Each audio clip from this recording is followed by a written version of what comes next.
Au CHU d'Angers, Johanna, 17 ans, est hospitalisée ce soir.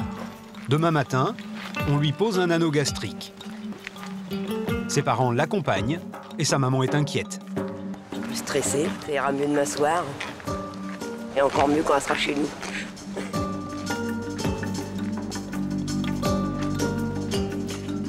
En France, depuis 2009, la loi permet d'opérer les mineurs en cas d'obésité grave. Le service pédiatrique du CHU d'Angers est engagé dans le combat contre l'obésité qui rassemble tous les établissements de la ville. Bonjour. Bonjour. Avant Johanna, il y a déjà eu 16 adolescents opérés dans ce service. D'accord. Bon, je me présente, je m'appelle Brigitte, je suis l'auxiliaire qui accueille Johanna cet après-midi. Voilà, bonjour. Bonjour.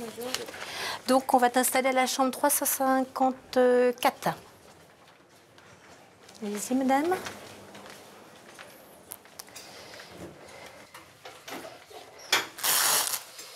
On va prendre ta tension. T'es un peu stressée? Oui. Vous restez accompagnée, madame? Il y a quelqu'un qui reste accompagnant? Ah, j'aimerais bien. D'accord. De toute façon, demain matin, à la pointe du jour, je suis là. D'accord. Moi et mon mari.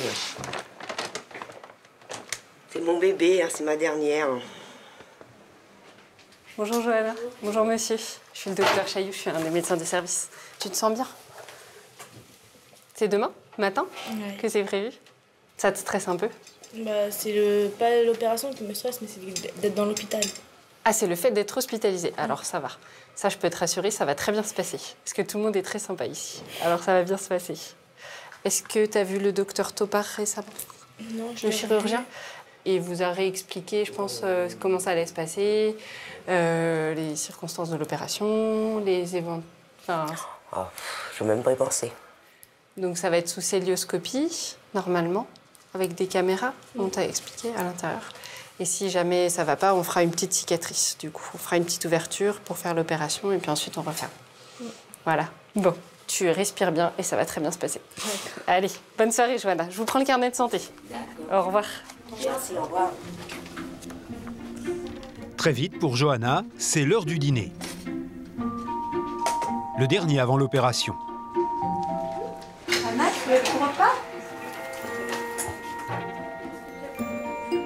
Un plateau équilibré. Bon appétit. Merci. À tout à l'heure.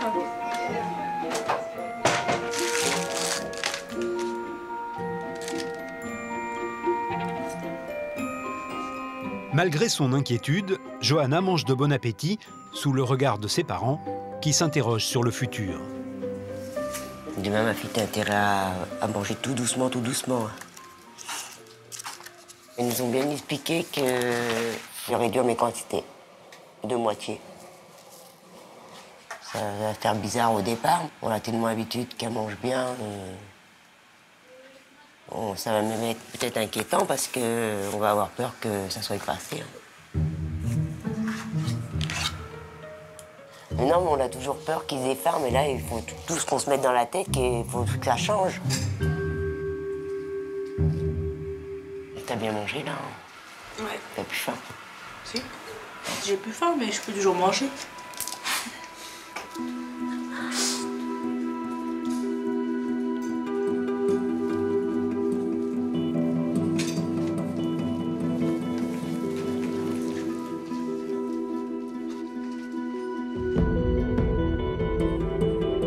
La soirée semble interminable.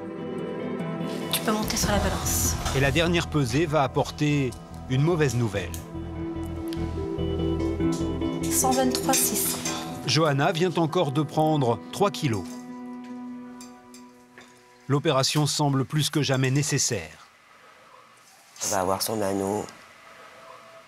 Et puis après, tout va rentrer dans l'ordre. Si elle arrive à perdre 20 ou 30 kilos, ça serait bien. Ça sera mieux peut-être pour elle, je sais pas.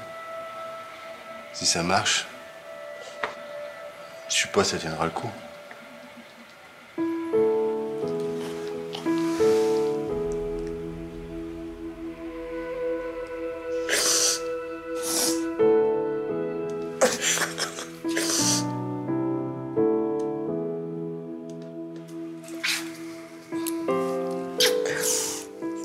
Non, pas ma fille. Allez, ma fille. Et je suis là demain. Et tu m'appelles, si jamais ça va pas, tu m'appelles. Dans une heure, je t'appelle. Hein? Sois pas ma fouine. Et puis tracasse-moi pas ma fouine, hein? À demain, mon bébé. À demain à 7 h, je suis là. Je t'appelle. Je t'aime, ma fouine, à demain.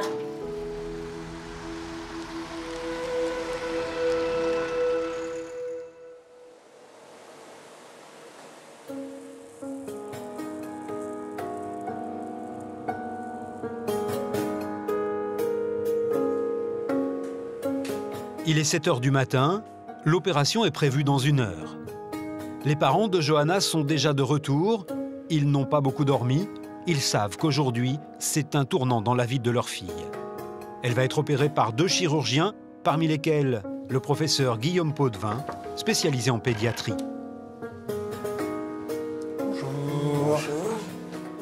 Prête? Ouais. Avec un petit doute. Un peu... Non? Déjà un peu endormi? Ouais, après. Oui, on lui a donné un petit comprimé. Bon, c'est bien, comme ça t'es détendu. Ça va être combien de temps dans le... Endormi, vous voulez dire? Oui. Oh, ben, en général, c'est pas très long, hein. C'est 3/4 d'heure, 1 heure.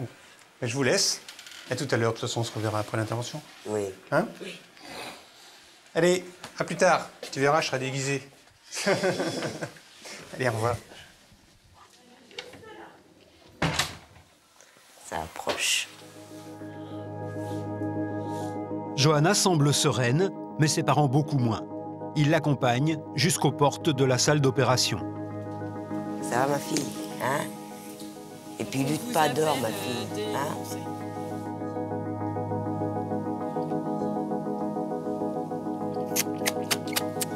Dors. À tout à l'heure, ma fouine, je t'aime. Dur.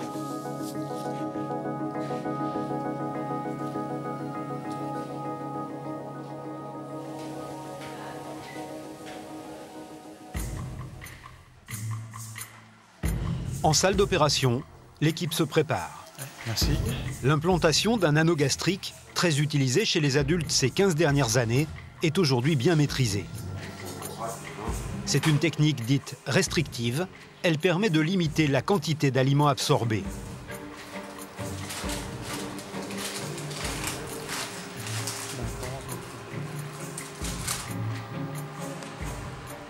Le principe est assez simple, hein. Donc on a l'œsophage, l'estomac qui est ici, on passe l'anneau juste derrière, on fait une fenêtre derrière l'œsophage et la partie supérieure de l'estomac, et puis on le place comme ça. Après évidemment on fixe l'anneau par rapport à l'estomac pour pas qu'il glisse et qu'il se déplace en haut et en bas.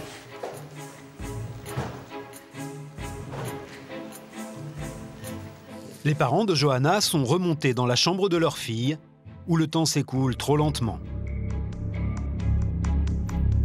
Pourtant, au bout d'1 heure, comme prévu, tout est terminé. Ça s'est très bien passé.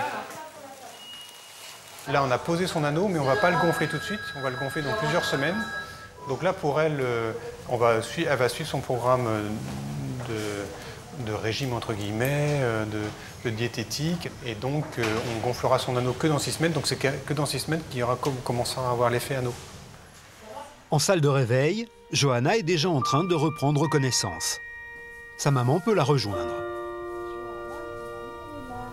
Bonjour, je vous amène la maman de Johanna. Ça va, ma fille? Alors. Tu penses pas? Bah, tu sais même pas de penser, juste des petits.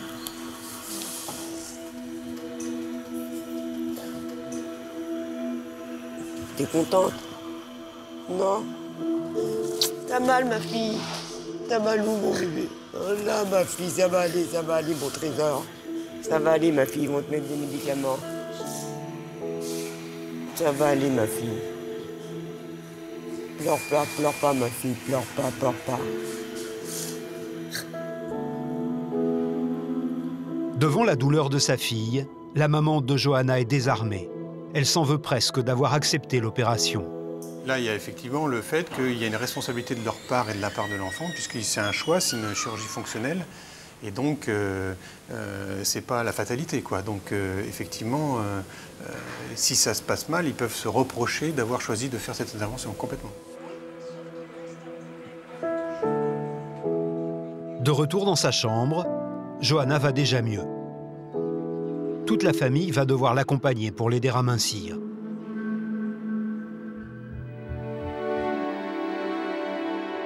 L'opération reste encore rare dans la prise en charge de l'obésité des mineurs. Les médecins s'efforcent de ne pas en arriver là.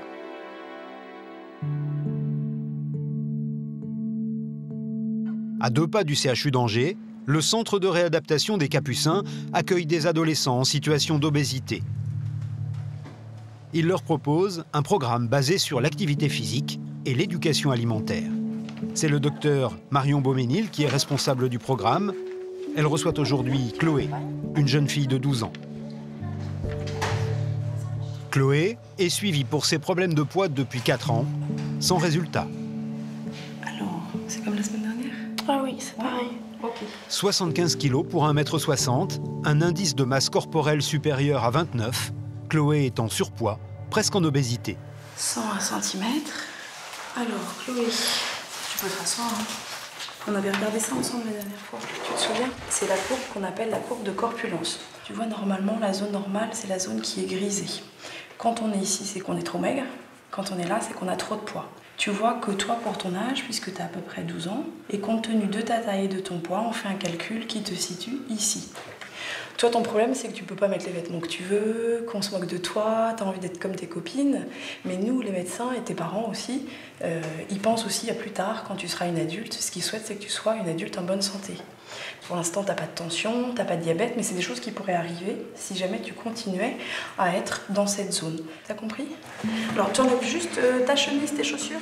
Chloé est venue à cette consultation car elle veut intégrer un stage qui démarre ici dans quelques jours pour maigrir. Il faut évaluer son état de santé. Ok. Est-ce que t'es essoufflée quand tu cours? Oui. Quand tu marches? Il faut que j'arrête au bout d'un moment et que je reprenne mon souffle, mais après, c'est Tu mieux. t'arrêtes avant les autres? Oui, souvent. D'accord, très bien. Tu peux te rallonger? En dépit de ces petits problèmes physiques, ce n'est pas leur santé qui inquiète les adolescents, mais plutôt leur image. Les jeunes qui viennent ici ne nous disent bien entendu jamais « je viens là parce que j'ai peur de faire un infarctus quand j'aurai 35 ans ». Et heureusement, parce que quand on est adolescent, on est beaucoup plus dans l'instantané de la vie, les copains, surtout pas les parents d'ailleurs. Et donc ce qui l'intéresse Chloé, c'est de se sentir mieux dans sa peau. Et que ce soit motivant pour qu'effectivement il y ait cette perte de poids qui lui permettra d'être un adulte en bonne santé. Est-ce que tu as des questions à me poser avant de venir le 2 juillet? Mais ça commence quand? Ça commence le lundi matin. D'abord, tu vas arriver ici, on va t'accueillir, on va te faire visiter tout le centre. Et puis après, on commencera directement par de l'activité physique et puis par des cours de cuisine, enfin, tu vois, pour apprendre à manger mieux. Hein. Mais on va y aller progressivement, hein. Pas de problème. D'accord. Dans quelques jours, Chloé retrouvera ici une dizaine d'autres mineurs en surpoids comme elle. Une situation qu'elle supporte de moins en moins. Je suis au-dessus de la normale, je suis dans l'obésité et je vais essayer pour avoir un coup de pouce pour redescendre dans la normalité. Qu'est-ce qui te gêne le plus dans ce poids que tu as en trop? L'image, tous les petits plis, les choses comme ça. Quand je vais au collège, que j'ai un truc moulant, la grosse vache, comment tu fais pour t'habiller, ta maman elle a couché avec un mammouth ou quoi, voilà, des choses comme ça. On ne sait pas comment ça nous est arrivé en fait, voilà, Chloé elle prend du poids tous les ans, elle prend du poids, et même tous les mois je dirais. Et c'est pas évident à gérer pour elle. Si elle voyait qu'elle pouvait perdre ne serait-ce que 2 kilos, elle verrait qu'elle pourrait en perdre. Ça peut l'aider. Parce qu'elle n'en perd jamais en fait, elle grossit tout le temps. Tu penses que tu vas y arriver? Ou tu te je sens sais pas. Parce que j'ai déjà essayé d'autres choses et puis ça n'a pas marché. Cette fois, Chloé veut se donner les moyens de réussir. Pour cela, elle va sacrifier un mois de ses grandes vacances. À Angers, pour les adultes, c'est à la clinique de l'Anjou que sont réalisées les chirurgies de l'obésité. Juste à côté, un pôle de consultation vient d'être créé pour recevoir les patients qui n'arrivent pas à maigrir et placent tous leurs espoirs dans la chirurgie.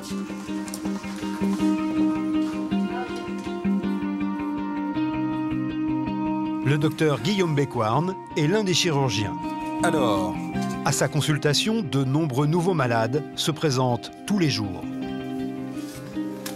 Bon, Madame Petitot, entrez, je vous en prie. Nadia, c'est ça? Oui. Très bien. Vous venez me voir pour quelle raison, Nadia? Bah parce que j'ai un problème de surpoids. Je reprends, je repère, je reprends. Enfin, je fais l'effet yo-yo, comme on dit, n'est-ce pas? Oui. Et puis, bah, j'en ai marre. Ok. Donc, j'aimerais trouver un système définitif pour éviter de... Enfin, définitif. Prendre... Vous mettez la barre haute. À haute... En disant un système définitif. 95, d'accord. Hop, sous la toise. Bon, 1m94. Oui, bah oui. Je suis sûr. 162, d'accord. La chirurgie de l'obésité est réglementée en France. On n'opère pas un patient pour un simple surpoids. Tout dépend de l'indice de masse corporelle. Le premier critère, c'est le poids. Pour se faire opérer, ça paraît logique, mais vous savez que le poids n'a de valeur que par rapport à votre taille. Et donc, on calcule ce que l'on appelle un indice de masse corporelle, qui est un rapport de poids sur taille. Ce fameux IMC est considéré comme normal entre 18,5 et 25. On parle de surcharge pondérale entre 25 et 30, d'obésité entre 30 et 35 et d'obésité dite morbide au-delà de 35. Vous êtes à 35,8. Donc vous êtes dans la zone charnière entre les deux. J'aurais tendance à vous dire qu'il n'y a pas d'indication chirurgicale. Nadia souffre d'obésité, mais pas assez pour être opérée. La pire des situations. Vous semblez toute déçue, là. Pas un peu? On comprend bien toute l'absurdité de la situation, quoi. Elle souhaite perdre 35 kilos. 35 kilos, c'est une montagne à perdre par un régime. Et tant bien même elle arrivera à les perdre, combien de temps elle va le tenir, quoi. C'est presque plus difficile de gérer des situations comme celle-là que finalement, si elle avait 30 kilos de plus. Je voudrais pas vous donner le sentiment en disant bah oui, le chirurgien il peut pas m'opérer, alors maintenant je me débrouille, encore un qui me lâche. Moi je vous dis aujourd'hui, on va vous aider, on vous prend en charge. Qu'est-ce qu'on va pouvoir vous faire? Je suis bien incapable de vous le dire aujourd'hui. Ce qui est sûr, c'est qu'on va mettre tout en place pour vous faire perdre du poids, parce que ça, c'est une absolue nécessité. Et on s'accroche, hein? Oui. Pas d'abandon, hein? Non. D'accord. Le chirurgien essaie d'encourager Nadia. Il a bien compris qu'elle ressent une énorme déception. Ils sont là pour découvrir de l'espoir, pour finalement essayer d'avoir du rêve en disant bah, vers une vie meilleure. Et puis on leur dit bah, attendez, c'est pas tout à fait comme ça que ça va se passer. Donc c'est pas très agréable. En même temps, on sait qu'on a raison de pas leur faire imaginer des choses impossibles. Donc il faut arriver à les ramener vers quelque chose de plus doux sans avoir l'impression de les abandonner. La marge de manœuvre est très limitée, car la plupart des patients en surpoids ont déjà tout essayé.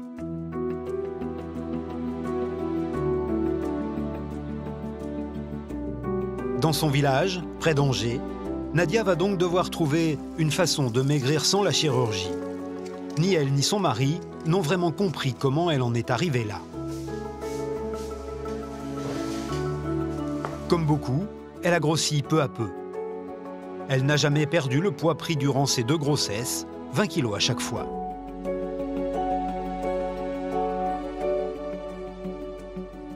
Et désormais, Nadia souffre de son image et des commentaires sur son physique. Il y en a qui aiment les femmes rondes, qui aiment ça. Mais bon, c'est pas la majorité des gens quand même. Et vous alors? Vous l'aimez comme elle est ou comment ça se passe? Oh non, j'aimerais mieux qu'à... Faut le dire, ça serait mentir, j'aimerais mieux qu'à... Ah si. Si, j'aimerais bien qu'à perdre. Ça serait mentir. Même pour t'habiller, hein, elle peut pas s'habiller comme elle voudrait. Voilà, il y a des tenues quand même que je n'ai pas trouvées. Ou je sais pas, ou en mini-jupe, c'est pas la peine. Hein. Après, bah oui, là, par contre, ça ferait pétrir. Il y en a certains qui les portent. Hein. Oui, mais parce qu'elles se sentent bien dans leur peau et qu'elles n'ont pas de complexe. Ben oui, ça existe des femmes comme ça. Mais t'as tout le temps le regard des gens. Ouais, mais ça, après, c'est à toi d'en faire, j'allais dire, obstacle. Oui, c'est sûr. Ouais. Je lui ai pas dit stop, mais au bout d'un certain temps, si on dit pas, bah, faut que tu fasses quelque chose, bah, elle va faire... Elle pourrait ne pas m'arrêter, quoi. Et alors, si le poids, elle n'a pas dit combien qu'elle faisait. Là, maintenant, je le sais, parce que je le sais depuis tout à l'heure, là. Mais je savais pas son poids. Hein. C'est pas vraiment... C'est plus ferme du tout. Hein. Elle a une peau de rouquine, c'est blanc, tout ce qui est graisse, on le voit vachement. Vous en pensez quoi? J'en pense que c'est un petit peu énervant d'entendre ça, parce que je fais partie des gens que le peu qu'ils mangent, je le conserve en fait. Hein. Je fais des réserves. Vous allez manger, vous allez éliminer au fur et à mesure. Non, moi je fais des conserves.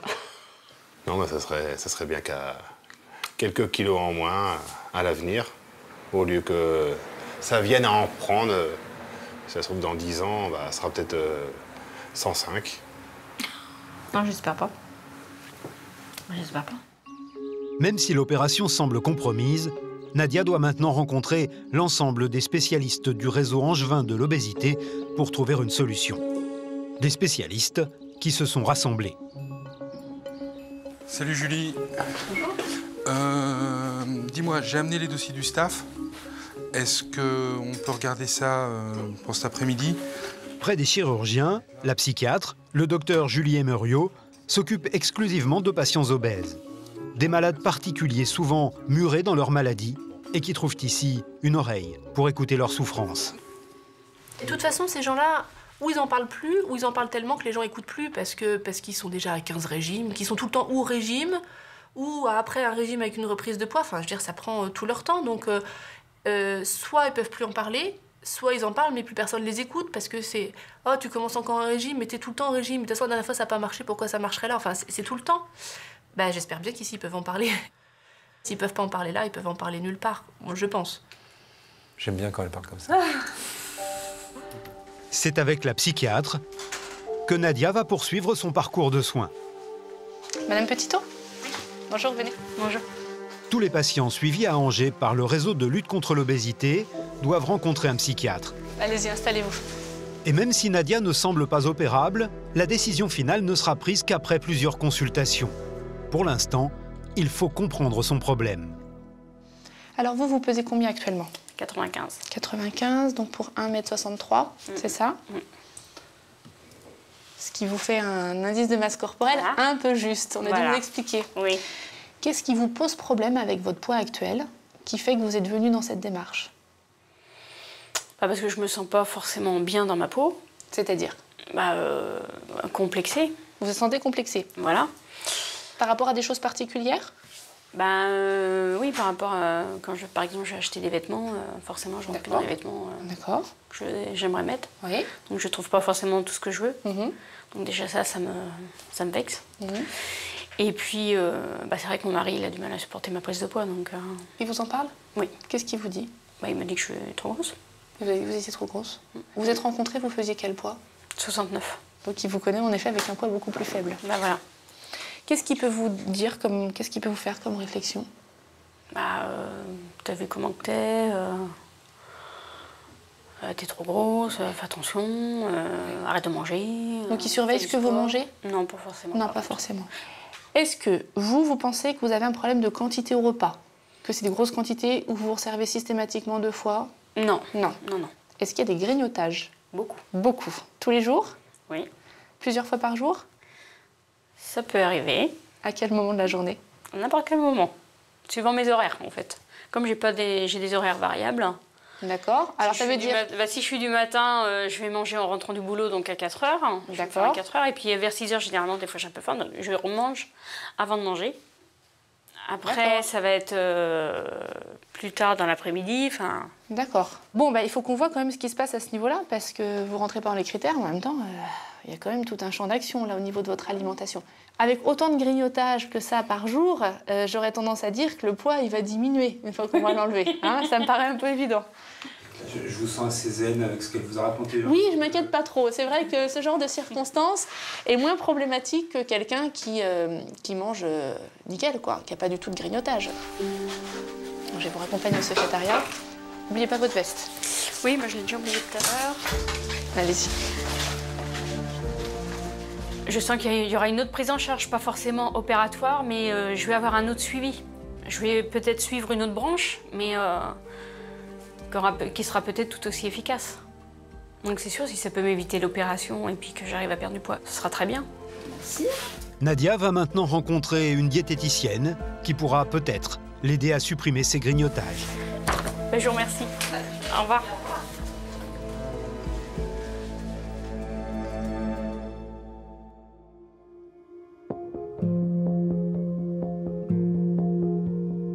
C'est aujourd'hui que débute le séjour Équilibre au centre de réadaptation des Capucins.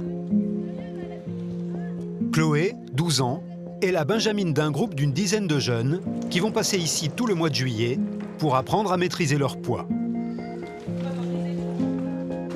Des ados qui sont presque tous classés par les médecins en situation d'obésité. Ils ont échoué dans leur tentative d'amaigrissement chez eux. Ils sont accueillis par le docteur Marion Beauménil, le médecin du service nutrition. Bonjour à tous, ceux qui viennent juste d'arriver, puis ceux qui sont là depuis déjà un petit moment. Bienvenue aux Capucins. Vous êtes tous là pour votre enfant, pour la prise en charge de leur surpoids. Vous allez voir qu'il y a beaucoup d'intervenants qui vont participer à ce séjour pendant les 4 semaines au mois de juillet ici. Ensuite, on vous fera visiter le centre et puis après, vous vous installerez dans les chambres. Et à midi, dernier carat, tous les parents s'en vont. Avant de découvrir l'établissement, les ados reçoivent leur emploi du temps. 4 semaines denses, axées sur l'activité physique et une alimentation équilibrée. La plupart du temps, ils viennent ici parce qu'ils se sentent mal ou parce qu'ils sont fatigués, parce qu'ils n'ont pas d'envie, pas d'élan, ou parce qu'on se moque d'eux. Ils ne peuvent pas s'habiller comme les autres, ils ne peuvent pas faire les mêmes activités, c'est vraiment ça leur demande. Donc ça passe par ces outils, ces pistes qui les aident à effectivement maigrir et du coup à se sentir mieux dans leur peau. Avant le départ des parents, c'est l'installation dans les chambres. Chloé est guidée jusqu'à la sienne par Isabelle Joanneau, la diététicienne. Donc voilà la chambre que vous allez partager.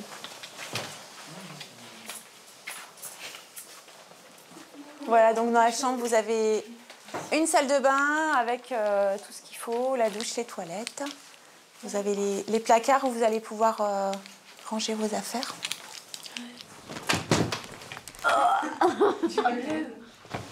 C'est bon, je vais y arriver. Chloé s'installe aussitôt. Elle n'a pas l'air très inquiète. Cela semble beaucoup moins facile pour sa maman. C'est bientôt l'heure de se quitter.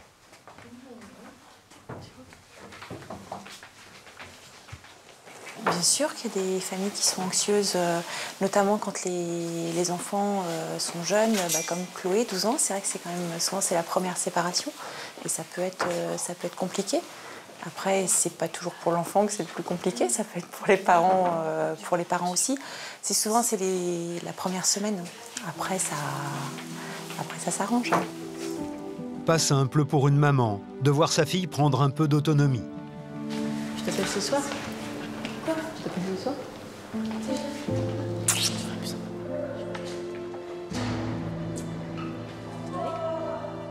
Une maman entre espoir et résignation. Elle sait qu'elle en a besoin pour l'aider à maigrir, donc voilà, après, c'est pour moi qui ai dit qu'il fallait qu'elle y aille. Elle en avait parlé au CHU, ils lui ont dit ça peut être un tremplin, si ça peut t'aider à perdre quelques kilos et voir que tu peux en perdre, ça peut t'aider. Écoute, tu vas t'asseoir à l'autre bout. Justement. Les parents sont à peine partis et déjà c'est le premier repas. Les premiers jours, c'est toujours un peu timide. Mais après, quelquefois, on est obligé de dire « Oh, oh, oh, oh, baissez d'un ton ». Voilà. Vous avez des serviettes, là, si vous voulez. L'entrée est pour le moins frugale.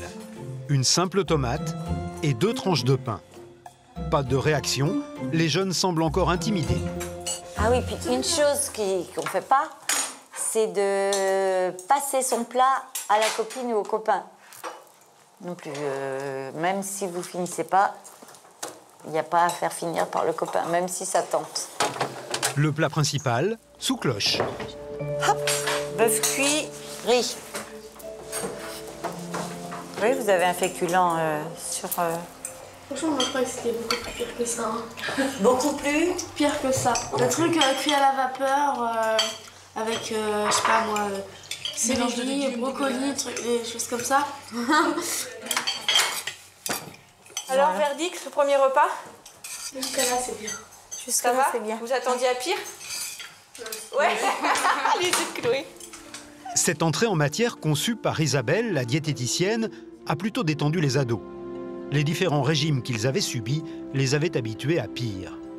C'est vrai que souvent, en arrivant ici, ils se disent on va être au régime, ça va être la restriction, ce qui n'est pas le cas.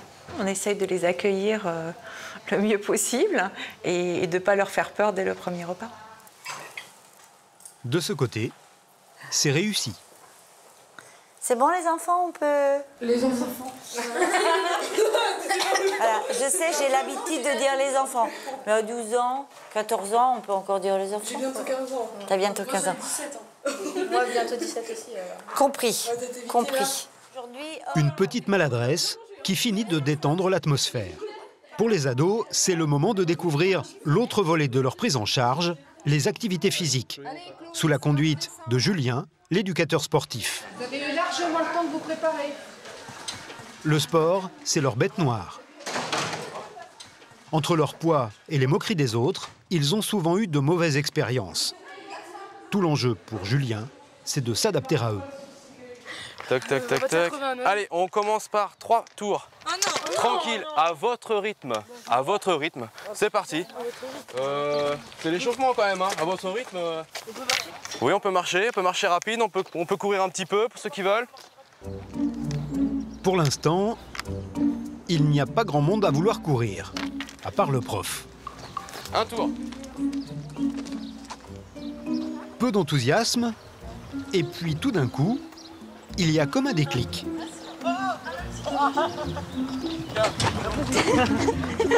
Un processus auquel Julien semble habitué. Bon, c'est des ados, hein. C'est toujours non au départ, quand on propose une activité, et puis finalement, s'ils arrivent à s'investir et à proposer des choses et à créer des choses, on sent qu'ils sont là, quoi. Et puis ils s'amusent, même en râlant. Là, pour l'instant, vous dépassez pas la ligne, là. D'accord? Vous pouvez vous reculer un peu, hein, vous n'êtes pas obligé d'être près de la ligne. Voilà. Ici, ici, ici. Donc l'échauffement, on va le faire en miroir. Ici, c'est comme un miroir, c'est-à-dire que si je vais par là, vous allez par là. Si je recule, vous allez par là. OK? Oui, on a compris. Bon, on fait un essai comme ça, là?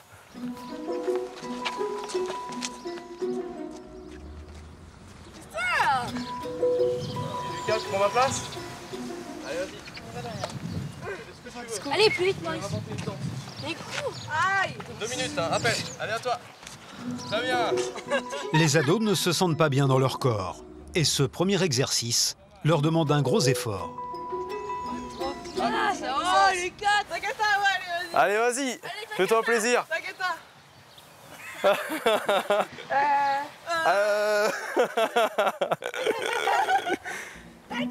Takata. Allez, encore, c'est pas assez, on est froid là. Les chevilles, allez, les chevilles. Fais ce que tu veux. Ok, changement. Allez, c'est parti. Allez, allez, on se refroidit là, fais un truc. T'as voulu venir là. Bon, qui est-ce qui va l'aider? Allez, vas-y. Fais corde à sauter. Très bien. Ah ouais, vas-y, allez, corde à sauter. Attendez, je vais vous aider. Vous êtes corde à sauter. Et au moins un mouvement. Corde à sauter. C'est comme ça. Doucement. On fait doucement. Position 1, 2, position 1, 2, c'est beau ça. Allez, on tourne. C'est beau ça. On fait une mitraillette et c'est bon. Mitraillette à droite. Allez, c'est bon. Finalement, ils se prennent bien en jeu. Ça a bien marché. Bon, par contre, il faut donner de la voix un peu. L'objectif, c'est qu'ils soient à l'aise. Et moi, je trouve qu'entre eux, ils sont assez à l'aise. Puis on voit qu'ils sont capables de pas mal bouger. Donc, je pense qu'ils peuvent réaliser aussi des performances et s'amuser dans l'activité. Ici, c'est un peu un cocon. Puis après, il y aura une grosse marche par la suite, quoi. Allez, on est parti. Leur enjeu sera de pouvoir retourner sur un terrain de sport une fois ce séjour terminé. Ils ont 4 semaines pour s'y préparer.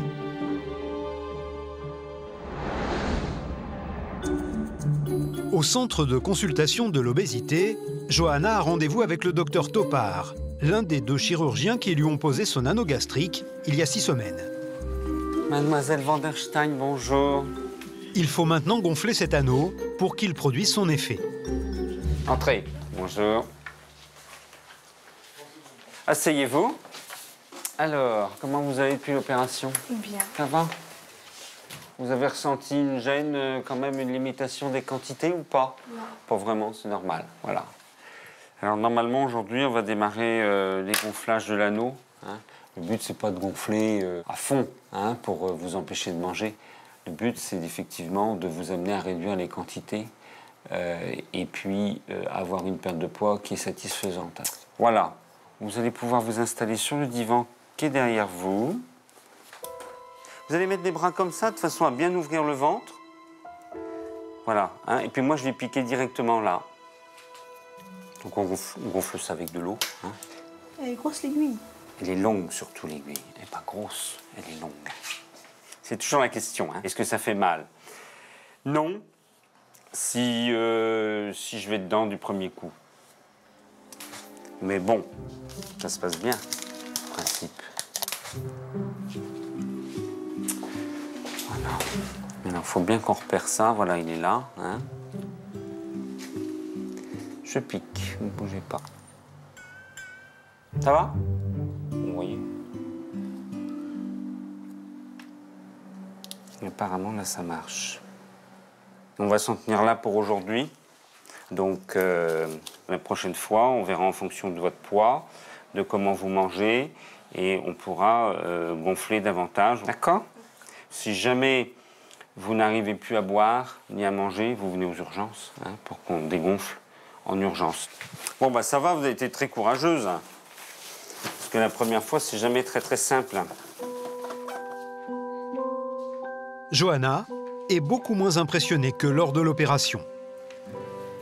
Quand elle appuie, ça fait mal. Sinon, l'aiguille, tu la sens pas et tu sens rien. Et on sent pas l'anneau qui serre l'estomac à l'intérieur?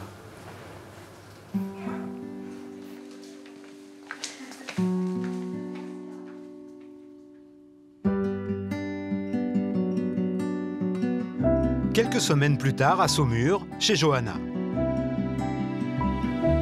Pour évaluer l'efficacité de son anneau depuis qu'il a été serré, la jeune fille se pèse régulièrement.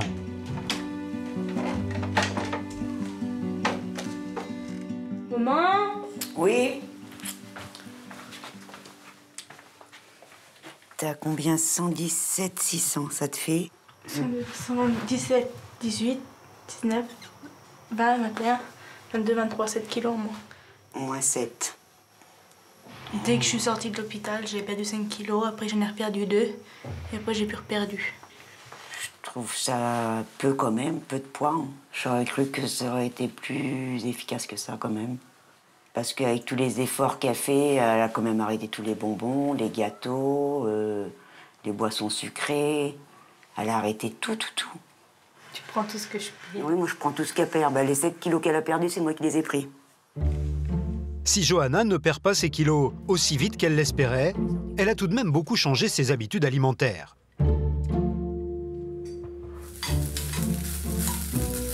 Elle ne grignote plus, elle pèse tous ses aliments et s'efforce de suivre les conseils de la diététicienne.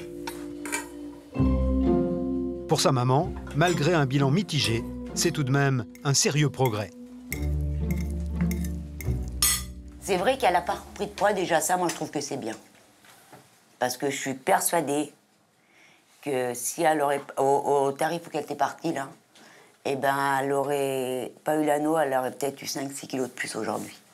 Parce que ça, elle l'aurait tenu, mais combien de temps? Avant, je pouvais, quand j'allais manger, même si j'avais encore faim, ça ne me dérangeait pas de venir manger quand j'avais faim parce que j'avais pas l'anneau. J'avais pas peur que ça m'arrive quelque chose. Maintenant, j'ai peur d'avoir mal, j'ai peur d'avoir quelque chose. Elle est quand même consciente du danger que ça peut avoir en mangeant trop. Ça met quand même un frein à sa quantité de nourriture qu'elle prendrait si elle n'aurait pas l'anneau. Même là encore, j'ai encore mal de faire mes cicatrices, là, où quel boîtier et tout. Des fois, elle me dit, maman, viens toucher, je peux pas.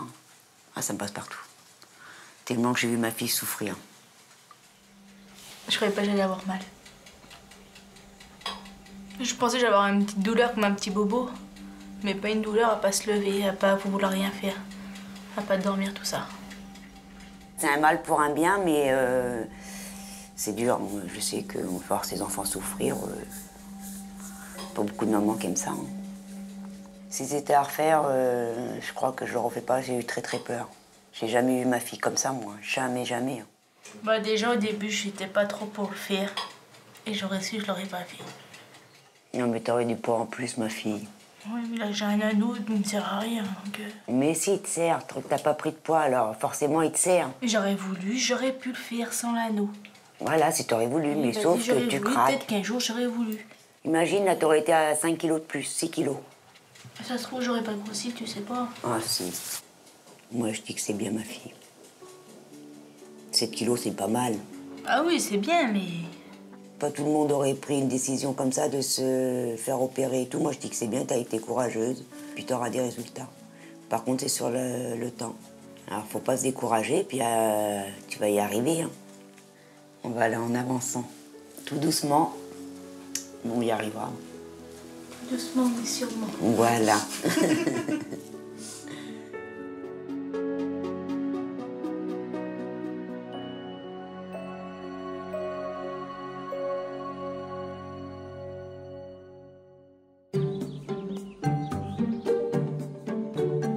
Au centre de réadaptation des Capucins, les 9 adolescents qui veulent perdre du poids vont faire les courses au marché afin de préparer le repas de midi.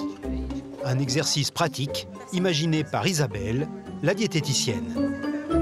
L'idée, c'est que vous puissiez découvrir un petit peu tous les produits, tout ce qu'on peut trouver sur un marché. Et donc, j'aimerais qu'on sorte un petit peu, parce que carottes, vous faites ça au quotidien, les haricots verts, vous connaissez, c'est un des légumes phares que vous consommez. Et donc, moi, ce que j'aimerais, c'est qu'on sorte un petit peu des habitudes que vous avez pour aller découvrir des choses que vous ne mangez pas souvent. D'accord ? Le marché est en centre-ville, à plus de 3 km de là. Cela permet de pratiquer un peu d'activité physique, mais sortir du milieu hospitalier, c'est aussi se confronter de nouveau à toutes les tentations. C'est pas bien de nous faire marcher, il y a tous les restaurants à côté et tout. Regardez, il y a tous les kebabs, les McDo là. Oh là là, on en finit le plus vite possible. Et ce n'est pas fini. Dès leur arrivée sur le marché, les ados sont accueillis par les odeurs alléchantes qui se dégagent d'une charcuterie. Notre mort. Pourquoi Alors je veux votre mort. Waouh. Oh non, sûrement pas. Et pourquoi je voudrais ta mort hein? On aurait pu arriver par un autre sens. Oui. Oui, voilà, exactement. On aurait dû arriver d'un autre côté. Bah oui, on arrive un peu sur la charcuterie et tout. Oui. C'est pas bien, c'est pas ça. Et donc quand tu vas au marché, t'as envie d'acheter de la charcuterie, c'est ça? Non. Non? Bon alors? Mais c'est que là, on en est privé, donc du coup... Vous êtes privé de charcuterie. Ouais. Est-ce que je vous ai interdit la charcuterie? Eh ben, on n'en mange pas, alors ça veut dire... Mais j'ai pas dit que c'était interdit de manger de la charcuterie. Après, ce qu'il faudra... C'est de temps en temps. Voilà. Ça va, t'es bien, là. On va manger ou pas ce soir? Ce soir, on mange. Bah, si tu veux, moi, si je vous emmène au marché, c'est pour acheter de la charcuterie. Je vois pas trop l'intérêt. Ouais. Moi, j'ai envie de vous montrer tout ce qu'il est possible de cuisiner avec des aliments que vous n'avez pas l'habitude de manger chez vous, ou que vous ne connaissez pas, ou que vous n'appréciez pas forcément. Et on va essayer de trouver des solutions pour faire un plat qui vous plaise. Alors, on y va? Eh bien, on y va. C'est parti. Let's go. Allez. Ah, pardon.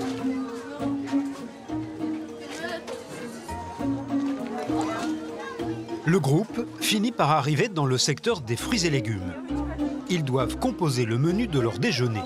De la ratatouille, t'aimes ça? J'aime pas ça, de la ratatouille, j'en ai pris. C'est des poivrons, ça, non? Tout ça. Là, c'est des tomates. Ça. Oh, bah, elles sont bizarres, là. Dans les tomates, t'as plein de variétés de tomates. C'est quoi ça? Les herbes? Alors ça, c'est quoi? Ouais. Persil? Non, c'est pas du persil. Ça peut être de la mélisse.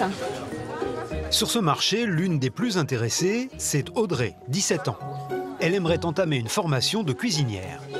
Bah, ou alors de prendre de le mettre sur des petites tartines au four. Bah oui, voilà, c'est une idée. Alors là, il faut les faire tremper dans l'eau, 2 heures minimum. 2 heures? Bah, je savais que c'était des haricots, mais je savais pas que c'était des haricots secs. Les courgettes. Courgettes, patates, haricots verts. Oignons. Non, ça ressemble pas à ça, les oignons d'habitude. Si. Oignons blancs. Si. Ça, c'est des Faire une petits pois. Une petite jardinière avec des petits pois, ça se marie bien ensemble.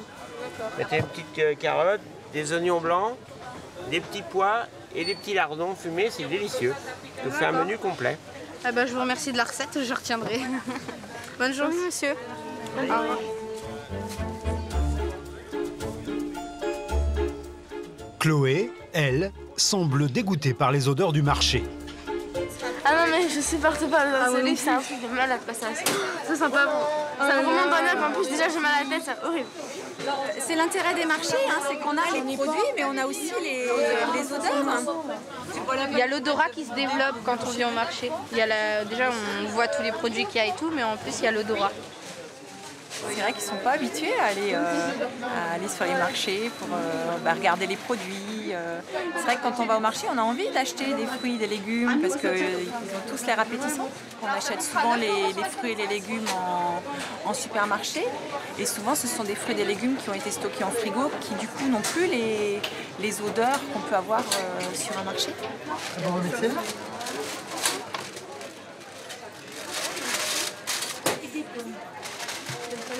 Vous reviendrez au marché? Moi j'y vais souvent. Tu y vas souvent? Ouais. Vous avez le temps de cuisiner. Les ados ont choisi leur menu. Chèvre chaud, poulet ratatouille, salade et fraises en dessert. Mais même le parfum d'une simple barquette de fraises ne fait pas l'unanimité. Oh, ça pue! Ah, ça pue à mort, hein. Voilà.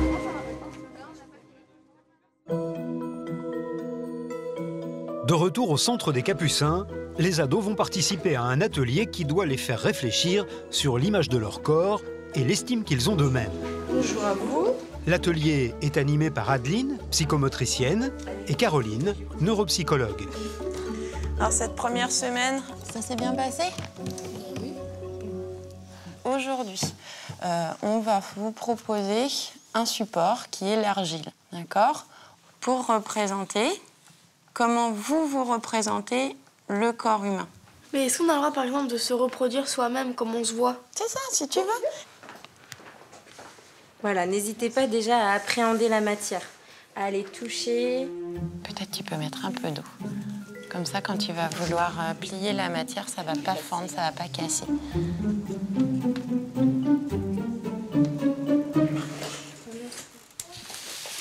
Une fois les statuettes réalisées, il va falloir en parler.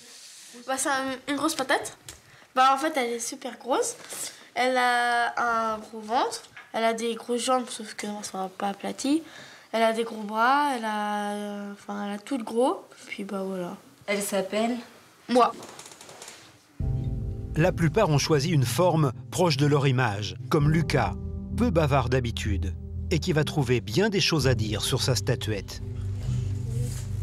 Je me suis représentée. Tu t'es représentée, d'accord. C'est pour ça qu'il s'appelle comme toi. Oui. Tu nous en dis un petit quelque chose alors? Bah, il est costaud. Bah, il est costaud, il a de la poitrine, il a des grosses jambes, des gros bras. Bah, il est pas comme les autres.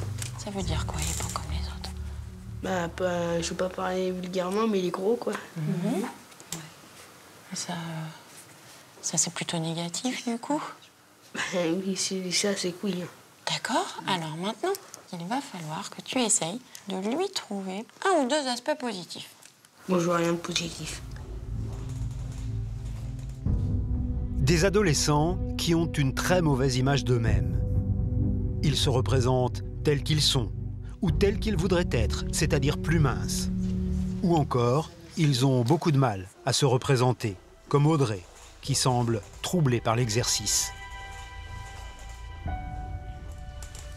Je l'ai appelée Amalia, parce que j'ai une amie qui s'appelle Amalia. Elle était assez grosse, même dire dans l'obésité. Comme nous, elle a eu beaucoup de réflexions quand elle était jeune. Beaucoup de grosses vaches et tout ça. Donc du coup, elle s'est battue. Et aujourd'hui, elle a perdu beaucoup de kilos, elle a perdu plus de 50 kilos. Et voilà. Est-ce que c'est quelque part un modèle pour toi? Oui. Oui. Ouais. qui m'interpelle, moi, c'est les limites du corps qui sont un peu floues par rapport à ce carton-là. C'est pour ça que j'ai eu l'idée de la PMA. D'accord. Parce que du coup, à la fin, elle a fondu. Ça va aller? Oui.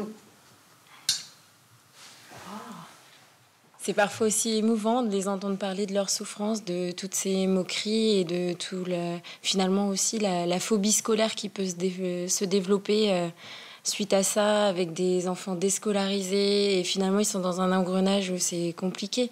Ils vont rester à la maison et ça va leur donner encore plus de temps pour trouver de la nourriture et pour rentrer dans un cercle qui est un petit peu quelque part vicieux. Donc on est là aussi pour les sortir de là, leur redonner confiance en eux pour pouvoir réaffronter le regard des autres à l'école et retourner dans un cursus scolaire. Voilà.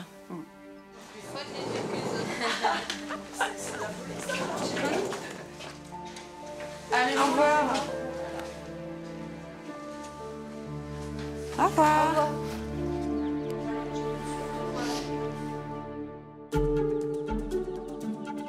La clinique de l'Anjou, où l'on opère les obèses adultes. Fernande et Émilie animent l'association L'Obésité sans complexe, un réseau de solidarité entre les anciens obèses et ceux qui veulent se faire opérer.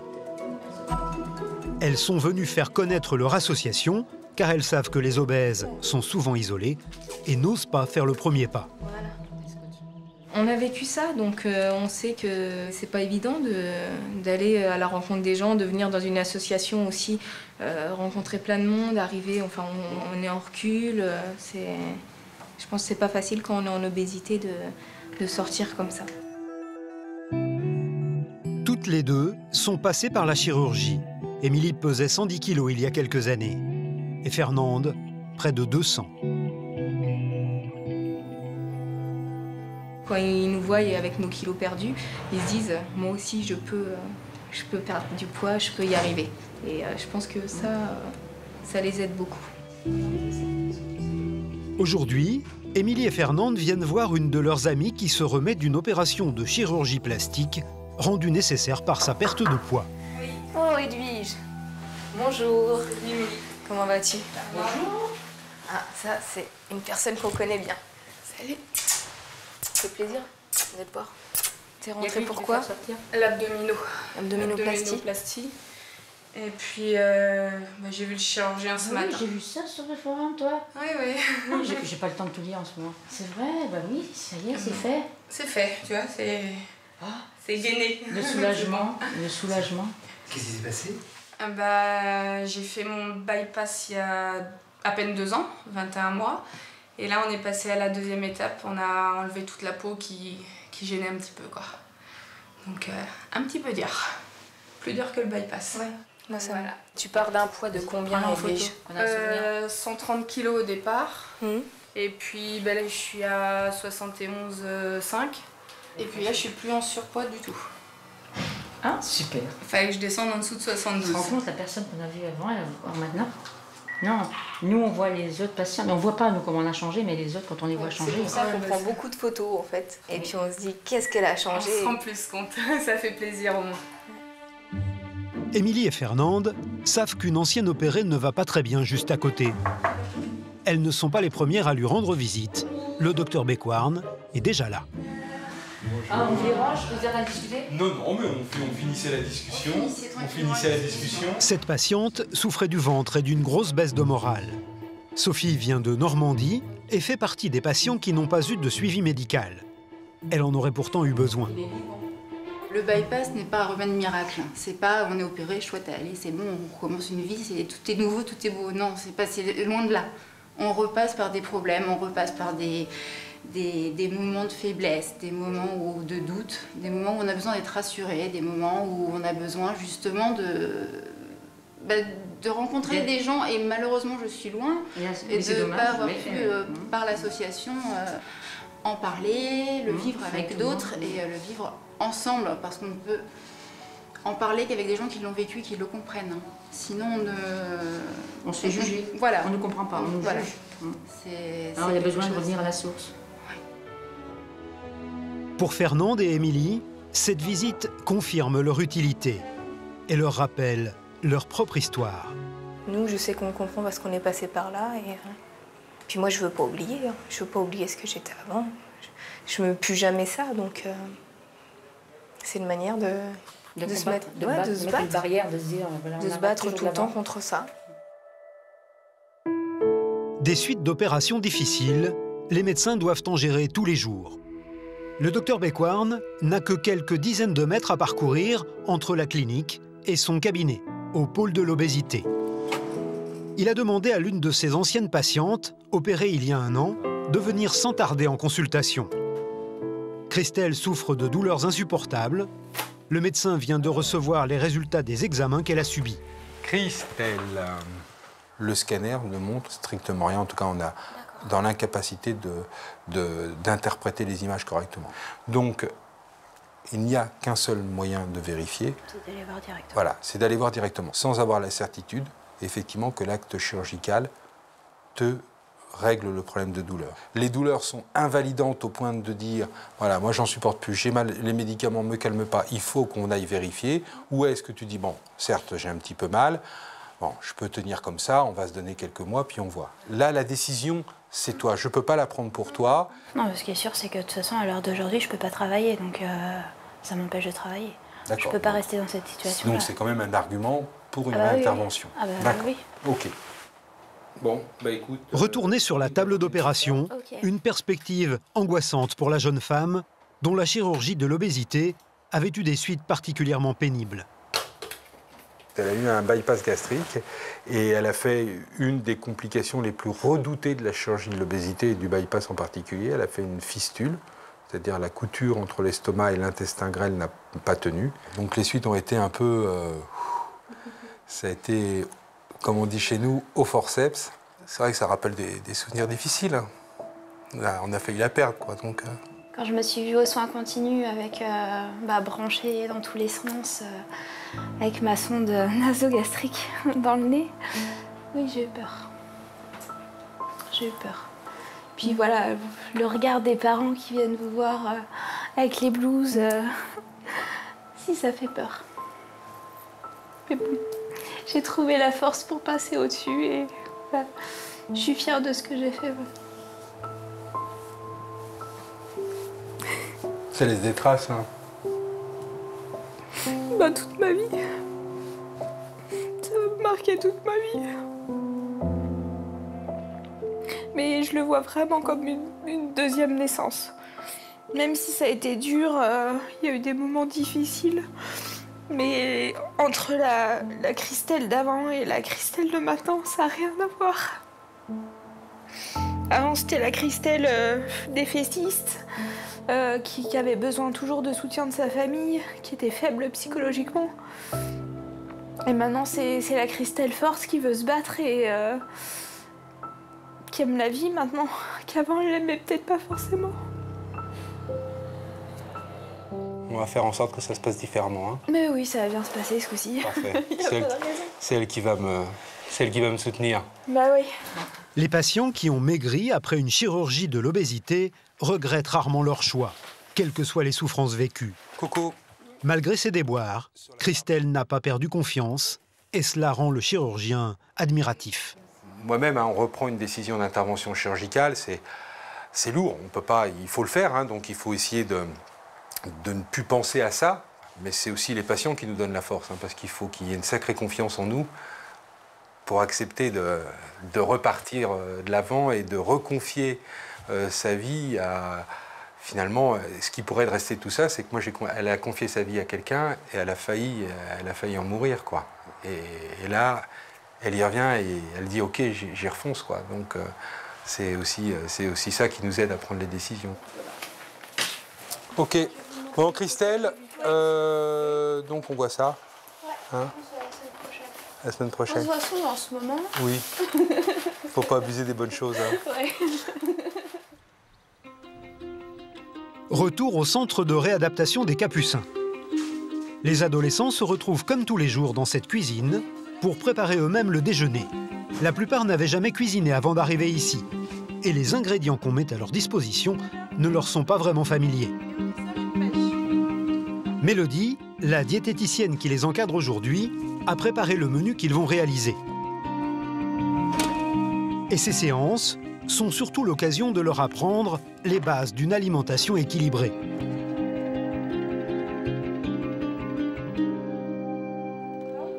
On a quoi d'autre comme viande les moins grasses? Il y a plein de poulets. Poulet, du coq. Les saucisses. C'est la charcuterie. Le maquereau, c'est dans quelle famille? Les poissons. C'est du poisson. Les poissons. Qu'est-ce que vous consommez comme poisson à la maison? Rien. Alors nous, le but en atelier cuisine, c'est vraiment qu'ils apprennent à cuisiner sans matière grasse et utiliser des matières qu'ils n'ont pas spécialement l'habitude de faire à la maison, c'est-à-dire des légumes, de la vinaigrette allégée, donc partir sur des petites techniques qui vont permettre de gagner quelques calories, garder le plaisir de manger, mais avec des matières beaucoup moins grasses que ce qu'on pourrait utiliser à la maison. No stress, no stress. Il y a quoi là-dedans là? C'est la blanquette de dinde qu'on fait. Si on peut appeler ça une blanquette. Pourquoi tu mets ça? Je sais pas, c'est pas comment ça s'appelle. Hein? Moi je mets des pommes de terre et tout. Avec de la bonne sauce. Mais vous avez le riz là. Avec des lardons et tout, c'est trop bon. Le féculent il est là, c'est le riz. Donc on n'avait pas rajouté les pommes de terre en plus. Qu'est-ce que vous préparez là, toutes les deux? J'en sais rien. Ça m'énerve. T'exagères. Si on... Qu'est-ce que... Allez, bah dis ce qu'on prépare. Tiens, bah lis au moins ce que je sais dire. Des poires cuites et sa crème à la vanille. J'aime ni la poire ni la crème à la vanille, alors comme ça. Écoute, le but c'est que tu goûtes. Tu goûtes, Audrey. Tiens, regarde, lis ce qu'on fait avec les poires. Oui, madame. Bah, c'est pas facile, c'est-à-dire qu'ils ont des habitudes alimentaires qu'il faut un petit peu modifier et c'est pas facile de les amener à leur faire comprendre qu'il y a certaines choses qu'il faut qu'ils changent. Mais bon, ça va venir petit à petit. On leur donne le plaisir déjà de le faire eux-mêmes, déjà c'est déjà un premier pas. Mais c'est loin d'être gagné. Les mauvaises habitudes ont la vie dure. Voilà, alors il y a déjà 10 grammes. Prends la cuillère. Prends la cuillère. Mais non, on va salir de la Et ça salit pas, tu prends la cuillère, comment tu vas pas pouvoir... Tiens, pour débrouiller, ça me saoule. Vous nettoyez votre centrale. Allez, maintenant tu bats, s'il te plaît. C'est pas cuit, ça? Quoi? On mange des champignons crus? Oui. Non, des champignons crus? Ils sont sérieux? Oh, j'ai déjà du mal à les avaler cuits. Non, mais ils sont pas sérieux quand même. C'est horrible. Ils connaissent pas. Ils connaissent la boîte de champignons, ils connaissent pas spécialement le fruit directement, donc ouais. C'est pas un produit qu'ils consomment non plus beaucoup. Ou alors mélanger dans une préparation, avec de la sauce tomate, etc. Alors que là, on a vraiment la matière brute dans l'assiette. Moi, ma recette préférée de champignons, c'est tu enlèves la queue des champignons.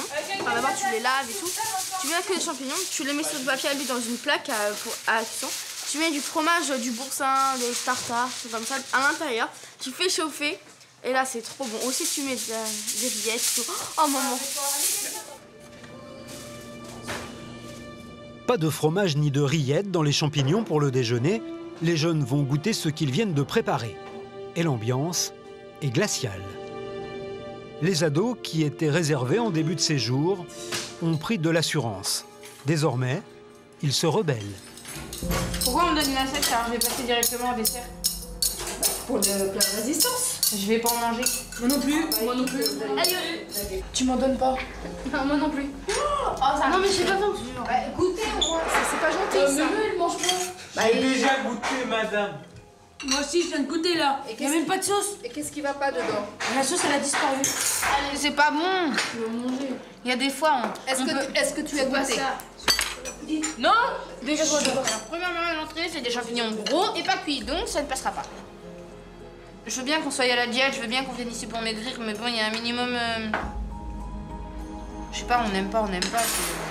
On fait déjà beaucoup d'efforts au niveau de nos habitudes. Allez, les légumes. Voilà, enfin, je sais pas.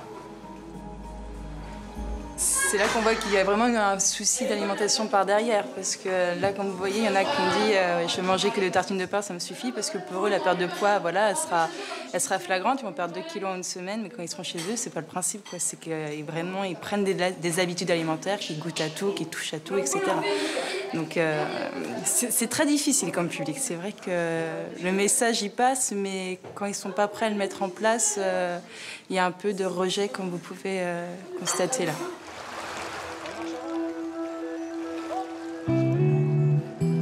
Mais dans le domaine sportif, les résistances sont déjà tombées.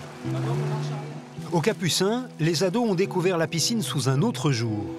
Ils peuvent se baigner sans subir de moqueries. À la piscine, souvent, c'est oh, attention, il y a l'hippopotame qui va sauter dans l'eau, c'est comme ça. Quoi. La piscine, j'aime pas trop montrer mes formes et tout. Enfin, voilà quoi.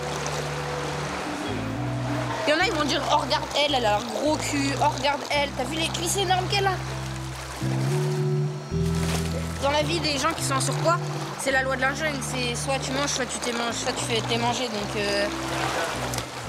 après, si on est en surpoids, c'est parce que soit nos parents font pas attention, soit il y a eu un déclenchement. Moi, je sais que j'ai pris du poids depuis le divorce de mes parents. C'est pas forcément de leur faute, mais c'est un tout. C'est vrai que c'est dur, c'est un combat tous les jours. Après, on vit la vie comme elle vient et on est présent aujourd'hui et on va perdre du poids. Et c'est ça qui fait que, en plus, ça nous fait de nouvelles rencontres. Ouais. Et des belles rencontres. Et voilà.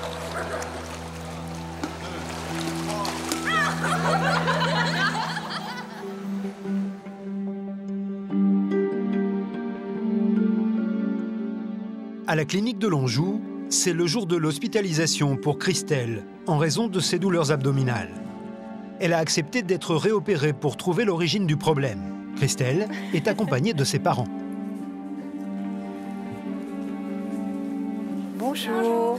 En un an, Christelle a perdu 60 kilos grâce à la chirurgie de l'obésité. Merci. Mais toute la famille est particulièrement inquiète. Tout le monde se souvient des suites du bypass de Christelle et des jours qu'elle a passés dans cette clinique entre la vie et la mort. Je n'ai pas tout digéré non plus. C'est encore là. C'est encore très présent. Quand j'ai reçu le coup de fil du docteur Bécoirne et qu'il m'a appelé, écoutez, Madame Lepage, voilà, ça n'a pas tenu, j'ai fait ce que j'ai pu, mais il faut croiser les doigts, elle n'est pas tirée d'affaire. Mon mari était absent cet après-midi-là. Quand il est rentré, il a cru que Christelle était morte. Vous avez peur que le cauchemar recommence? Je dois être honnête. Honnêtement, oui.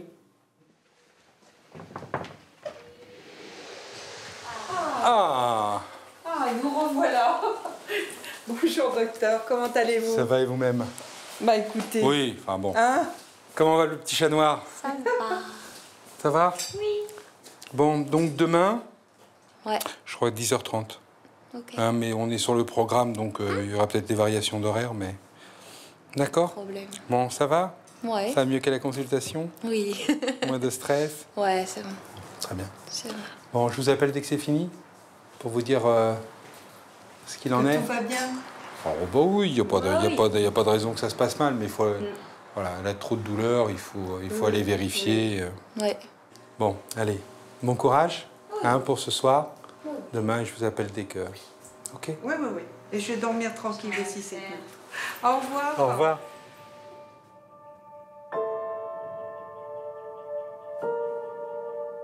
Le lendemain matin, les parents de Christelle sont de nouveau auprès d'elle jusqu'à son départ pour le bloc opératoire. Et l'ambiance est très tendue. Quand on voit sa fille rentrer en clinique, on a toujours un petit peu d'appréhension. Surtout qu'elle est passée par des moments difficiles et donc on veut pas trop le montrer, mais quelque part à l'intérieur, on se fait un peu de soucis aussi. Hein. Bah, pleure pas.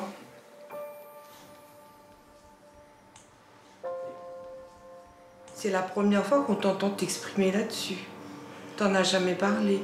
C'est vrai que papa, c'est toujours l'homme fort qui montre pas ses sentiments et qu'on parle pas. Et oui, de l'entendre parler comme ça me touche, quoi. Parce que des mots qui viennent du cœur comme ça, bah, je crois bien que c'est la première fois que j'entends ça de sa bouche. Donc, oui, ça me touche.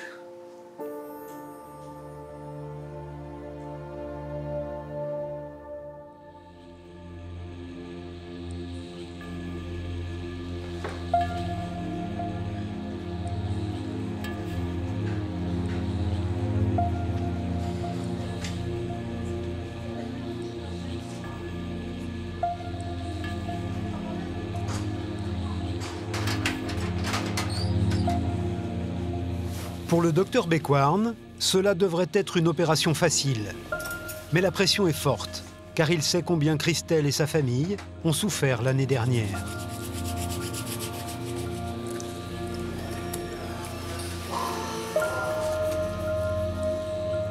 Il n'est pas certain de trouver l'origine des douleurs. L'opération est peut-être inutile, mais il ne peut le savoir à l'avance. Bon.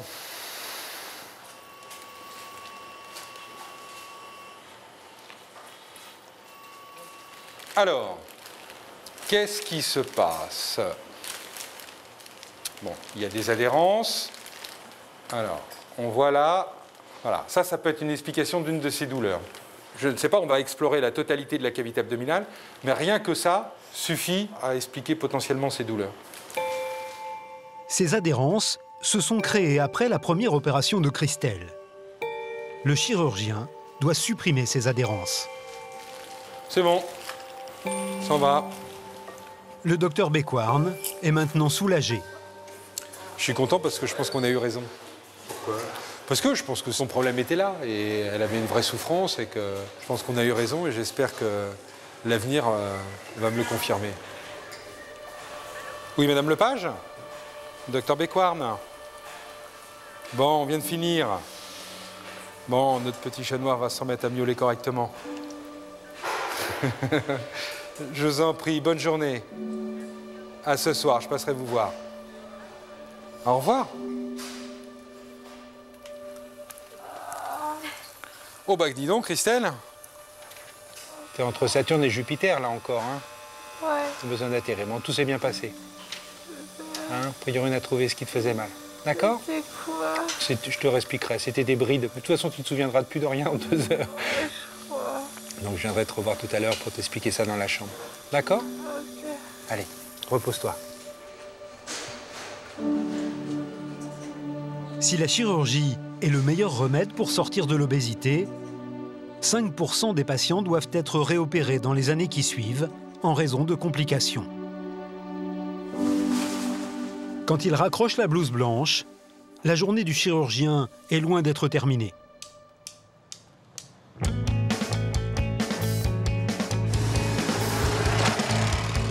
Ce soir, le docteur Bécoirne s'est engagé à participer à l'une des réunions de l'association L'Obésité sans complexe, animée par Émilie Fernande. Les futurs patients peuvent y rencontrer les membres du corps médical. Il y a aussi d'anciens opérés comme Alain Sommermont, l'un des cas les plus difficiles traités à Angers. Pour le docteur Bécoirne, le revoir est toujours un moment privilégié. Oh bah lui, ça c'est notre comme 2 frères. C'est ma vedette. Se maigrit de plus en plus. Hein? Je sais pas combien de vedette. Pourtant, ça fait 6 ans qu'on t'a opéré. Hein. Oui, mais c'est surtout vous. C'est un bel exemple. Hein. En général, les gens ils s'arrêtent au bout de 18 mois. Hein. Oui, mais moi j'arrête pas. Toi, t'arrêtes pas, toi. C'est une volonté de faire, surtout. Là, je dois être à 110. 110, 111, je dois être... Près de 100 kilos de perdu. Il montre qu'en se battant, on y arrive. Et voilà, il va tous nous enterrer. C'est super. Bon. Au-delà des liens personnels qui peuvent se créer, les médecins connaissent l'importance de ces réunions qui les rapprochent de leurs patients. Moi, j'adore venir à ces réunions parce que, en tant que médecin, on voit beaucoup de peur, beaucoup de retenue. Et à ces réunions-là, il y a plein de sourires, plein de joie. Merci à vous. C'est très important pour le corps médical que vous soyez présente. À Angers, près de 500 nouveaux obèses sont intégrés chaque année au parcours de soins. Sans ces réunions, les médecins auraient beaucoup de mal à faire passer l'information. Il y a un véritable échange et ça, c'est vraiment très agréable. Et c'est ce que je disais tout à l'heure. Ils se libèrent à ces réunions d'association. C'est-à-dire ils s'entraident entre eux et ça, c'est vraiment important. Des gens qui vivent la même chose et se comprennent, c'est ce que Laurence, qui espère être opérée bientôt, a trouvé dans ces réunions. La première fois où je suis rentrée dans la salle, je dis oh, je suis pas toute seule. On a toutes des angoisses, après on les exprime ou on les exprime pas. Mais c'est vrai que bon, ben là, d'avoir retrouvé un groupe, de dire on n'est pas seul dans cette démarche, c'est important. Laurence n'est plus très loin de son objectif. Elle a franchi toutes les étapes, sauf une. Il lui manque le feu vert final pour accéder à l'opération. Quelques jours plus tard au CHU, la commission qui sélectionne les patients pour la chirurgie se réunit. Des dizaines de dossiers vont être examinés aujourd'hui. En moyenne, un tiers seulement sont acceptés. La réunion est animée par le docteur Agnès Salé, qui pilote le dispositif de lutte contre l'obésité à Angers. Le cas de Laurence est l'un des premiers à être discuté. Alors, Madame Pérez Laurence, c'est une patiente de 46 ans. Dans son histoire, elle a déjà eu un anneau gastrique il y a 12 ans, alors qu'elle pesait 120 kg. Elle avait réussi à perdre 20 kg en 6 mois. Et comme elle vomissait après chaque repas, elle a arrêté toute prise en charge diététique, ce qui fait qu'elle a repris du poids progressivement jusqu'à 160 kg. Ça lui faisait quand même un IMC à plus de près de 70. Et elle souhaiterait pouvoir bénéficier d'une chirurgie bariatrique. Ce qui est sûr, c'est que c'est sûrement pas un bypass, ça c'est clair. Ouais.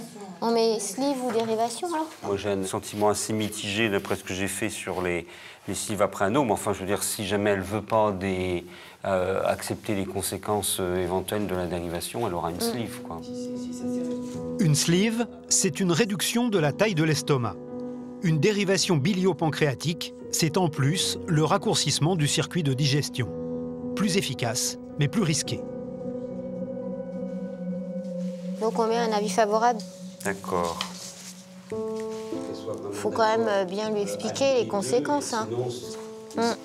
C'est une lourde responsabilité de choisir une opération plutôt qu'une autre. Compte tenu des conséquences sur sa vie future, Laurence pourra choisir entre les deux opérations proposées.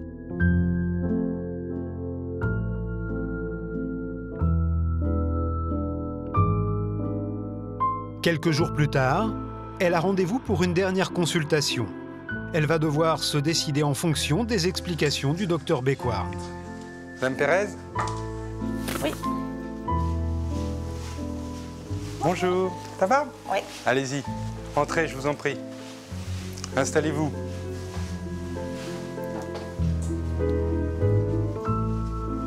On a discuté longuement de votre dossier. On a deux possibilités. On peut faire une intervention comme la sleeve, qui est une intervention moins agressive, ce qui est quand même quelque chose d'important aussi, hein, mais avec un moins bon résultat escompté. Soit on peut vous proposer une diversion bilio-pancréatique, plus radicale, plus risquée, mais avec l'avantage d'avoir très probablement de bien meilleurs résultats à terme, mais avec plus de contraintes. D'accord. C'est une intervention qui va consister en une réduction de la taille de l'estomac et avec un court-circuit de l'intestin grêle qui est quand même extrêmement important puisque les gens ne vont plus digérer que sur une distance de 1 mètre. Donc, 1 mètre ou 1 mètre 50? 1 mètre. Donc il y a des risques de carence extrêmement importants. Donc il faut être vigilant. Vigilant dans les médicaments qu'il faudra prendre à vie définitivement. Et la deuxième chose, ça demande d'être extrêmement rigoureux dans l'alimentation, parce que le moindre écart de régime, la sanction va être l'accélération du transit. Ouais, c'est certain que c'est un changement de vie, hein, donc. Et si je prends la sleeve, est-ce que je vais en arriver aux mêmes limites que l'anneau? Effectivement, on s'expose à se retrouver en situation d'échec à l'avenir. Non, non, je crois que je supporterai mal une nouvelle situation d'échec. Sans le dire, Laurence a choisi l'opération la plus délicate, celle qui présente des contraintes draconiennes. Mais elle veut en finir avec l'obésité et craint les maladies qu'elle risque de développer rapidement. Il va y avoir des comprimés, mais bon, de toute façon, s'il y avait pour le diabète, pour le cholestérol, pour l'hypertension, pour tout ça, il y aurait aussi tous ces comprimés-là. Et de toute façon, enfin, vu mon poids, j'arrive dans un mur là, hein, bientôt. Ça sera peut-être même pire alors. Oui, ma décision, oui, plus jamais ça, quoi. Donc plus jamais.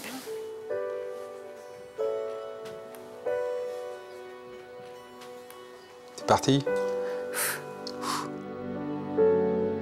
C'est la dernière ligne droite. Laurence sera opérée dans quelques semaines.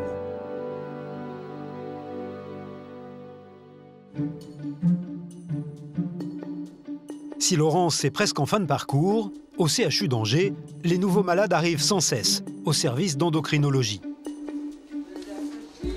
C'est ici que sont évalués tous les patients candidats à une chirurgie.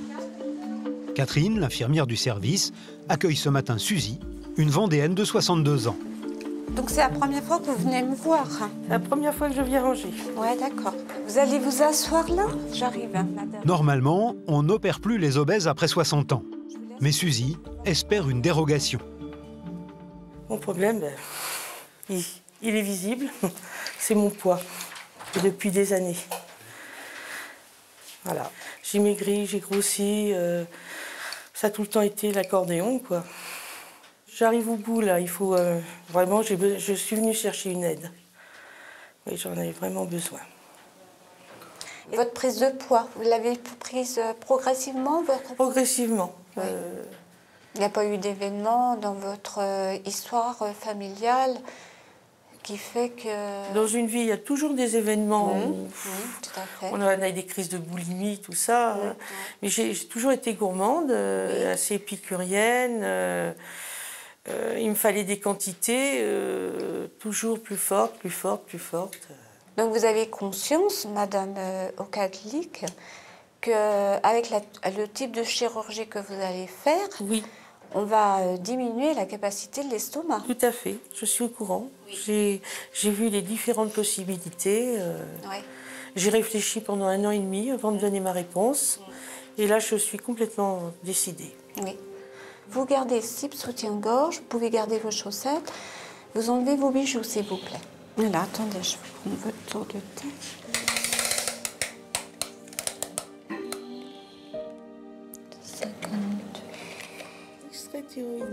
Suzy est venue jusqu'à Angers, à 200 km de chez elle, car aucune équipe médicale n'a accepté de l'opérer. Vous pouvez descendre.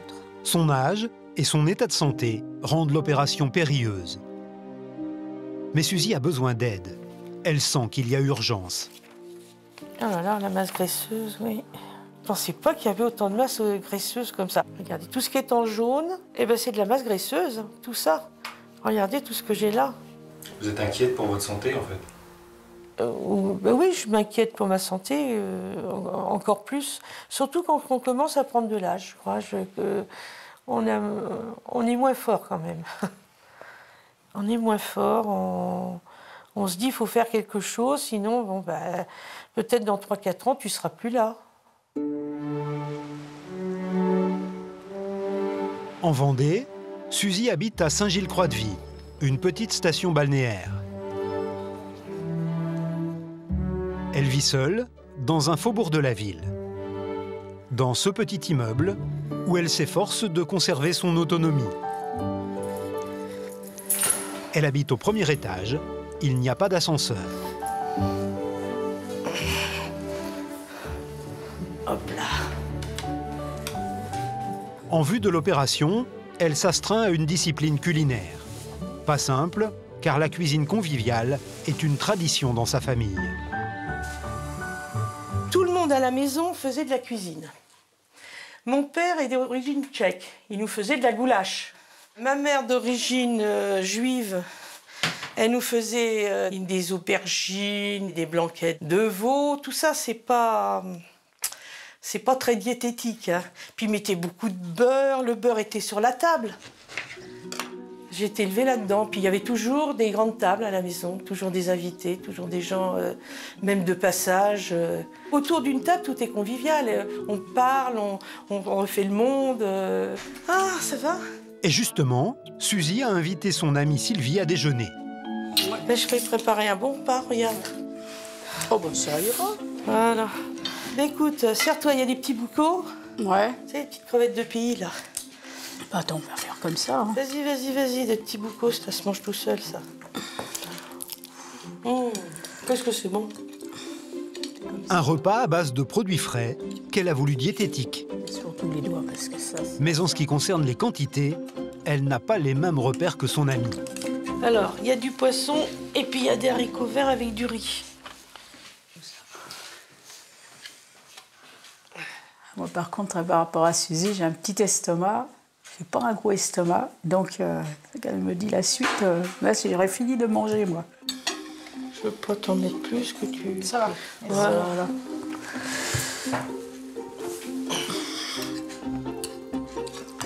Voilà.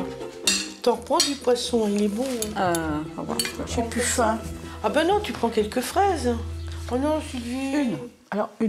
Une fraise, ça suffit. Ouais. J'ai pris des bonnes fraises. C'est bon, ça.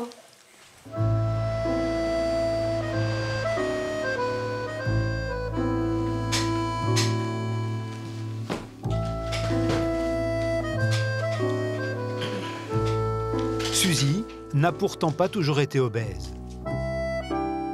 Elle était une enfant mince, une adolescente normale, puis une jeune femme avec des formes, mais sans excès. Au fil des années, les kilos se sont installés insidieusement. Je me suis pas inquiétée de mon poids parce que tant que j'étais alerte et que je faisais beaucoup de marche, de sport, et même avec un peu de poids, du moment que ça y allait. J'ai eu 70 kilos, puis j'ai eu 80, 90, mais je les portais bien. C'est après que ça a commencé, le poids, à devenir plus embêtant, plus problématique. À quel moment? Ben, au moment de plein de choses, décès de mon père, une rupture, changer d'endroit, arriver sans travail, plein de choses. Les coups de la vie, quoi.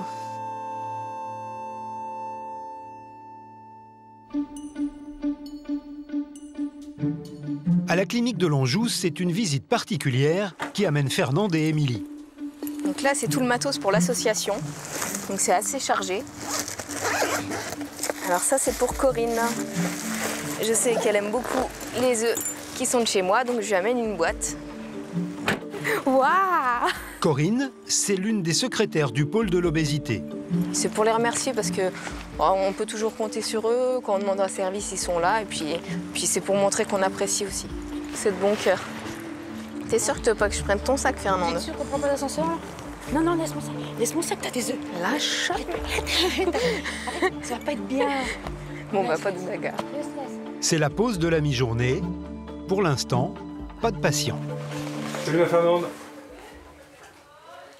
Bonjour toi. J'ai chaud. J'ai pensé à toi. Alors, voilà. Tiens. C'est toi qui les as pondus? Oui, c'est moi qui les ai pondus. Voilà. J'en ai fait un chaque jour. T'as vu, hein? Et je prends des Tu t'as pas commencé à les couver, hein? Non, par contre, un de ces quatre, je vais te les cuire. Bon, ça, moi, j'ai pas de cadeau? Non, si, c'est nous.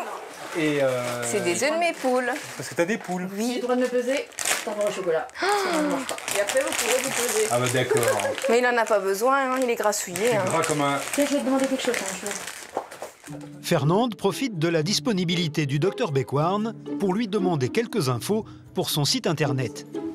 Ouais. Et quand on fait après bypass, quand tu fais une amoureux. Mais les explications vont être un peu perturbées. Oh, Tito, cracouille! Oh, Tito, à cracouille! Scopinaro, bah oui, c'est encore... Ça ressemble un peu à bypass l'estomac. Ouais, non, c'est... Avec une dérivation. C'est plus proche d'une dérivation biliopancratique que d'un... l'estomac, il est pas la forme d'une sleeve. Fernande, pourquoi tu poses toutes ces questions?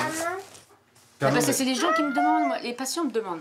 Parce qu'ils connaissent même pas la sleeve, ils connaissent même pas le bypass. Alors je leur explique tout là. Là jusque-là, ça va tout bien. C'est docteur Fernande. Voilà, non, parce que...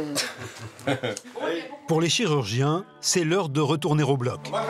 Fin de la récréation.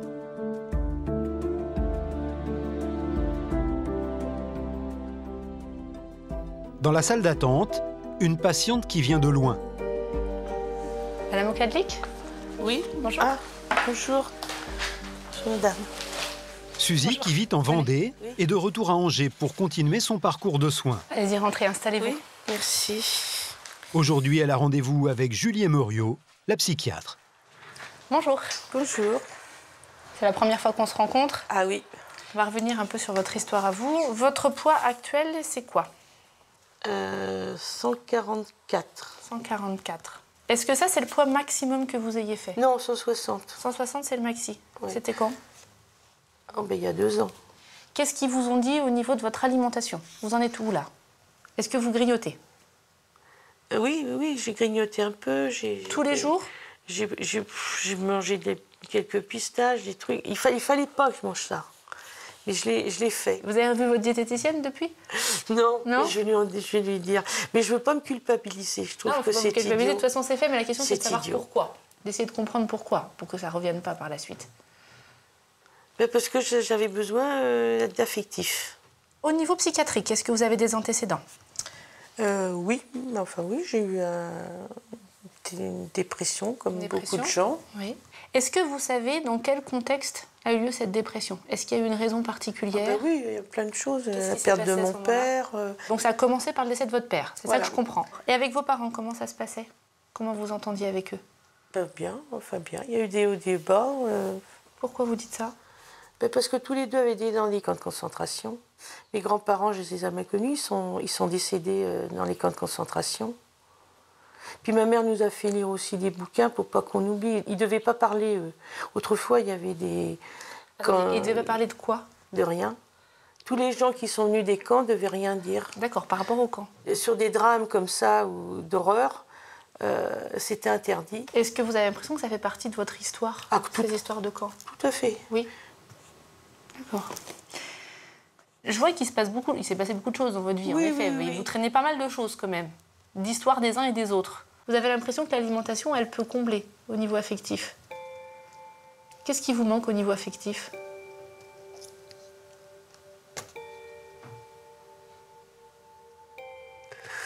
Je sais pas, j'ai des petites périodes.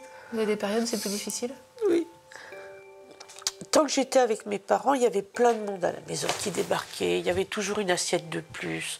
On recevait des artistes, on recevait des gens du voyage. Il y avait plein de monde.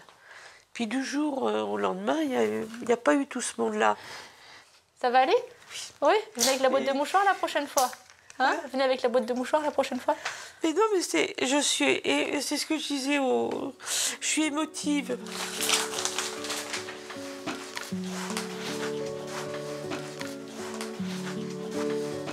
C'est une histoire compliquée. On sent que c'est vraiment d'abord une patiente qui a en effet énormément besoin de parler et puis qui traîne énormément de choses, des histoires des uns et des autres. Et en fin de compte, on se rend compte qu'on a peu d'informations sur elle.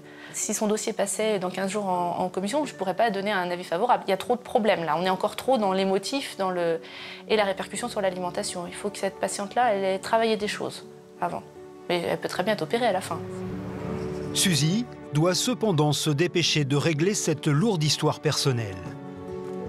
Elle a déjà dépassé les 60 ans, la limite d'âge habituelle pour être opérée. Je suis vraiment décidée. J'en ai parlé encore hier à mon médecin.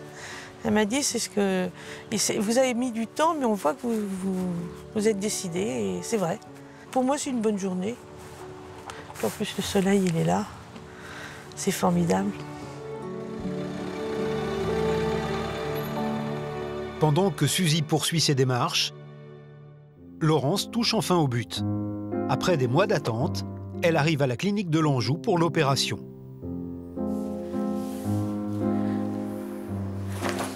Je vais voir l'infirmière pour D'accord. raser papier. Bon. Bon courage, à dans 8 jours. Oui. À bientôt, au revoir. Laurence est en échec face au kilo depuis près de 15 ans. Cette opération est son dernier espoir. Bon, bah c'est bon. Elle accepte son destin avec sérénité. Ça fait 1 an que je me prépare à à cette opération, à ce changement de vie, à tout ça. Maintenant, on est au pied du mur. Voilà, c'est juste un aboutissement de toute cette préparation, quoi. La veille de l'opération, les patients sont généralement angoissés. Émilie et Fernande rendent visite à leur amie pour l'encourager. Alors, tu vas bien? Ouais, ça va. Impeccable. Prête pour le bloc? Ouais. Zen, cool, pas peur, non? Non. On dirait pas qu'elle va se faire opérer. Mais j'étais pas comme toi. Toi, t'avais la Moi, j'avais peur, moi. J'avais peur. Il y a 15 jours, je montais au plafond, voilà, j'étais pas prête. Attends, mais j'ai fait acupuncture, homéopathie, j'ai fait tout ce qu'il fallait. Je vais pas m'inquiéter, j'ai une super équipe. Il y a un chirurgien super, des anges gardiens incroyables, qu'est-ce qui va de mieux? J'ai tout un bloc opératoire, rien que pour moi. On me demande simplement de dormir. Donc, après, ça sera plus dur. Tu seras là à ton réveil. Qu'est-ce attends? Ah non, c'est pas grave. Non, j'attends mon prince charmant qui vient de me réveiller. Allez, courage à toi. Allez. On se revoit, je te rappelle de toute façon demain. Demain, je suis pas sûre que je sois très opérationnelle. Hein. Au téléphone. Oui. Je sais pas. Bon, mais mangez bien, buvez bien. À ta santé. Ouais, à ma santé.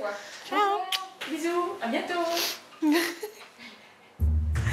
Bon, allez. Encore une journée avant l'opération.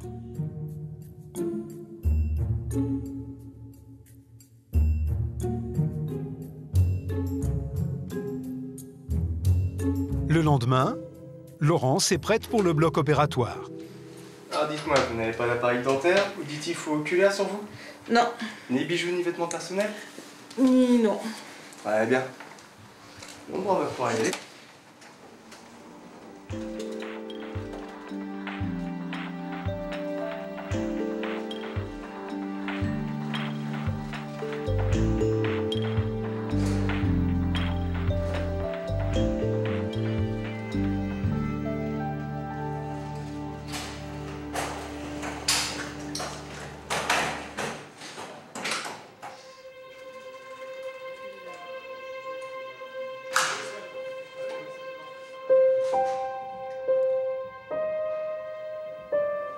Tu iras bien.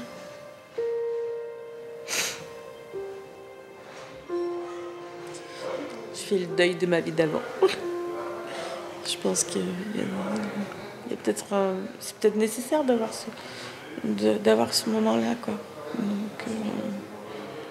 Donc, ça y est, quoi. Je touche du doigt. Le changement, il est là. Il passe par là.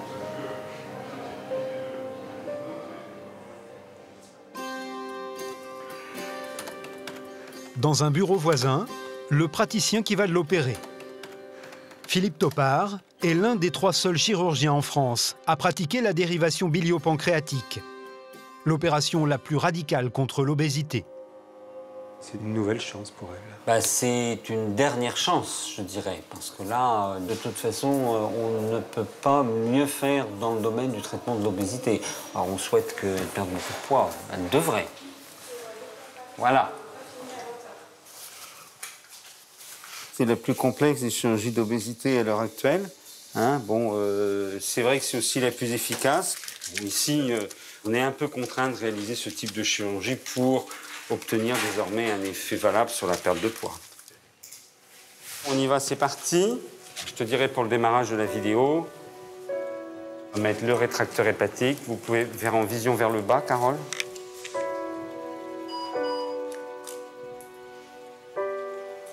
Puis je vais démarrer la libération de l'estomac comme d'habitude. Ça, c'est pas très simple, hein.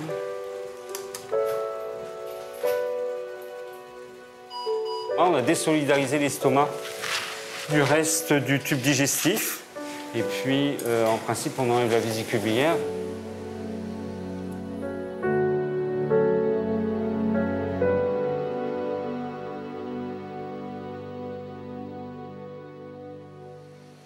C'est fini. À quelle heure on avait incisé au fait? 15h41. Ouais, donc ça fait 3h50, quoi. Hein. Une longue opération qui devrait permettre à Laurence de se débarrasser de son handicap. Qu'est-ce qu'elle peut espérer maintenant comme perte de poids? Elle peut perdre probablement, très probablement, une soixantaine de kilos. Oui, 60-65 kilos, ça c'est possible. 65 kilos, près de la moitié de son poids. De quoi espérer une vie différente, en meilleure santé. Le lendemain matin, le chirurgien a autorisé Fabien, le mari de Laurence, à lui rendre une courte visite à l'unité de soins continus, où elle se remet doucement de cette lourde intervention.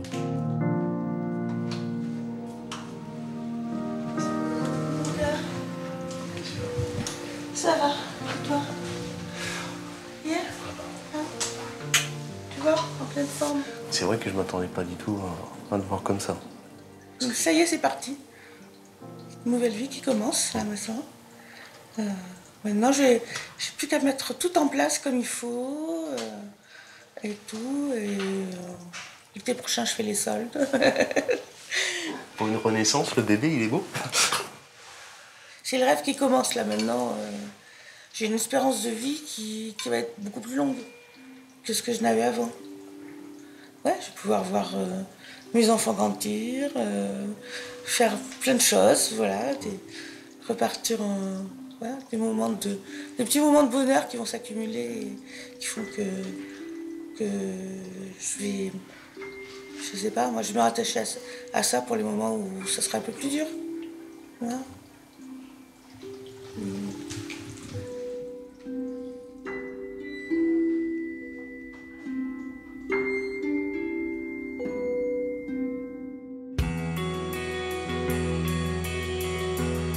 Vous écoutez? Est-ce que je vous montre une fois le parcours? 2, 3. Au centre de réadaptation des Capucins, le séjour se termine. L'ambiance a changé. Les adolescents sont maintenant enthousiastes sur le terrain de sport.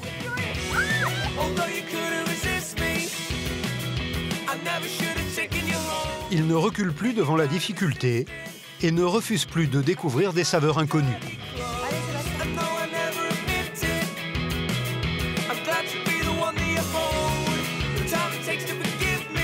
Ces jeunes qui sont arrivés avec leurs kilos et leurs souffrances deviennent peu à peu des ados comme les autres. Oh, t'es un trou, Audrey.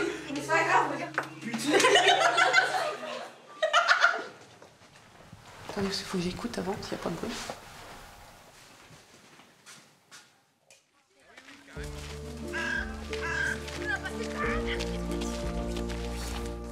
Le séjour passé aux Capucins se termine par une dernière sortie sportive. Personne ne traîne plus les pieds, à la satisfaction de Julien, leur prof de sport.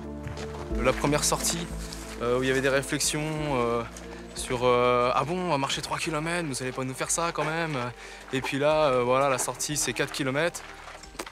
Voilà, on entend les réflexions qui sont plus du genre ah bon, bah, c'est moins que la semaine dernière. Mais ils se sentent tous capables de faire en fait.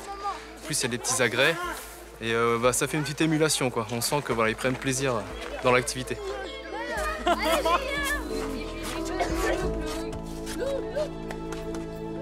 Pour la plupart, ils ont perdu quelques kilos.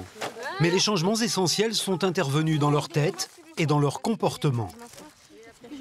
Moi, ça m'a rendue plus forte parce que jamais j'aurais osé m'habiller en robe, sans manches, ou laisser mes bras à l'air comme ils sont aujourd'hui devant des gens de tous les jours. Pourtant, ici, c'est des gens de tous les jours aussi, mais comme on est là pour la même raison, et bah, du coup, il y a beaucoup moins de jugement. On vit notre vie et puis on a beau faire des erreurs, on s'en fout de ce que les autres pensent parce qu'au fond, on est venu ici, on s'est pris en charge. Et rien que moi, aujourd'hui, je suis contente parce que depuis que je suis rentrée, j'ai perdu 2 tailles. Je rentre dans une taille que jamais j'aurais pensé rentrer.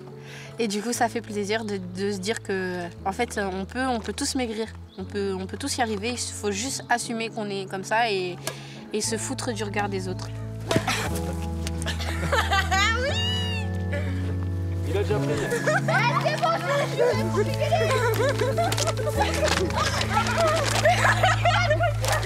bon,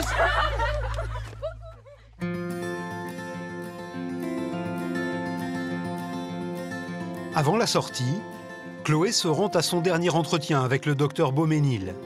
Bon, alors Chloé, bilan de ces 4 semaines. T'es contente de ce que t'as appris ici? Ouais. De ta perte de poids? Ouais. T'as perdu combien? 5 kilos au maximum, mais je pense pas non plus. Tu te souviens combien tu pesais? Non. Non? 74. Oui, c'est ça. Et là, ce matin, j'ai vu 70 kilos. Okay. Donc c'est bien, comme tu dis, c'est une perte de presque 5 kilos depuis le mois de juin. Ici, tu as perdu rapidement. À la maison, si tu perds pas rapidement, il faut pas que tu te démoralises. Ouais. Le but, c'est pas de dire que ici, c'est la solution. Le but ici, c'est de t'aider à trouver des outils pour que toi, tu y arrives chez toi. Au revoir. Au revoir, Chloé. Est-ce que ça a été bénéfique? Immédiatement, oui, puisqu'elle a perdu du poids, mais ils perdent tous du poids en venant ici, puisqu'ils mangent ce qu'on leur donne et qu'ils font du sport. C'est vraiment dans la durée qu'on pourra s'apercevoir si ça a été bénéfique. Et déjà, de stabiliser la corpulence, c'est déjà gagné par rapport à ce qui se serait poursuivi sans intervention.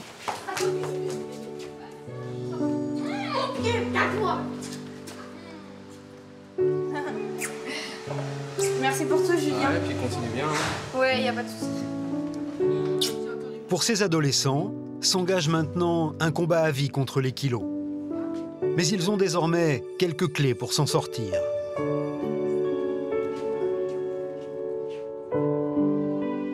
Un mois ensemble, c'est de toute façon une expérience de vie unique. Une raison pour tous de partir la tête haute. J'ai pas l'habitude de dire que ce que je fais, que c'est bien et tout. Mais là, sérieux, enfin, vraiment, je pense que c'est bien parce que j'ai perdu du poids et j'ai réussi, quoi.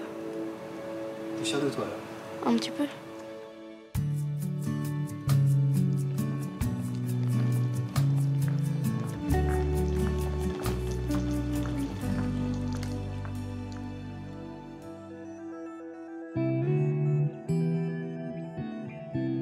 Au centre de consultation de l'obésité, c'est une patiente un peu particulière qui se présente.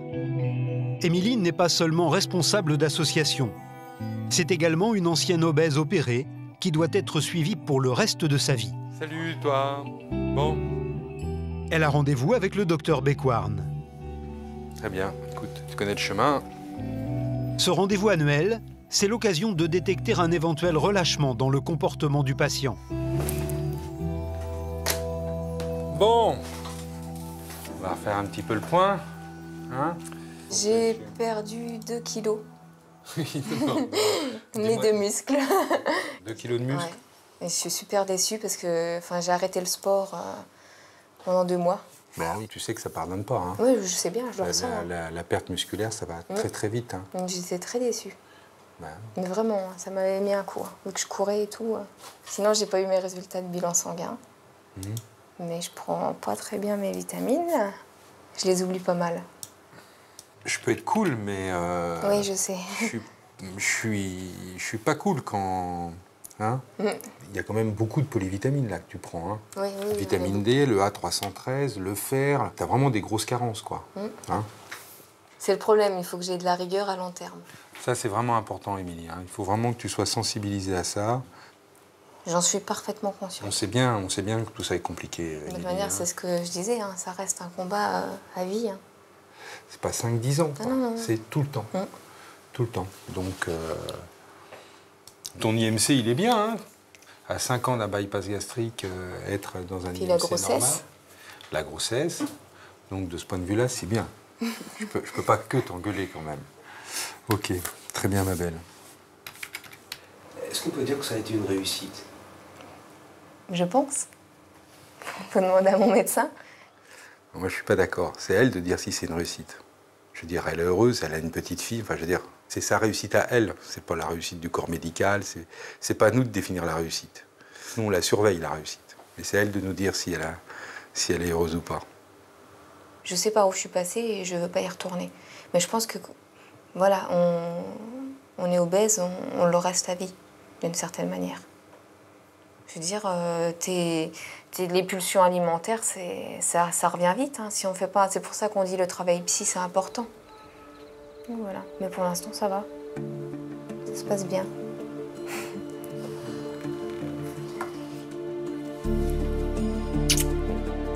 Bon courage, ma belle. Qu'ils aient maigri ou non, rares sont les obèses qui regrettent d'avoir déclaré la guerre à leur surpoids. 3 mois après son opération, Laurence a perdu près de 30 kilos et son moral est au beau fixe. En 4 mois, Johanna en est toujours à 7 kilos perdus. Elle poursuit ses efforts. Depuis son séjour au centre des Capucins, Chloé a stabilisé son poids. Tout comme Audrey, heureuse d'avoir cessé de grossir. Suzy n'a toujours pas été opérée, mais elle a bon espoir de l'être cette année. Christelle s'est bien remise de son opération, sa priorité, trouver un travail. Pour les médecins, rien n'est terminé. Ils continuent leur combat contre l'obésité.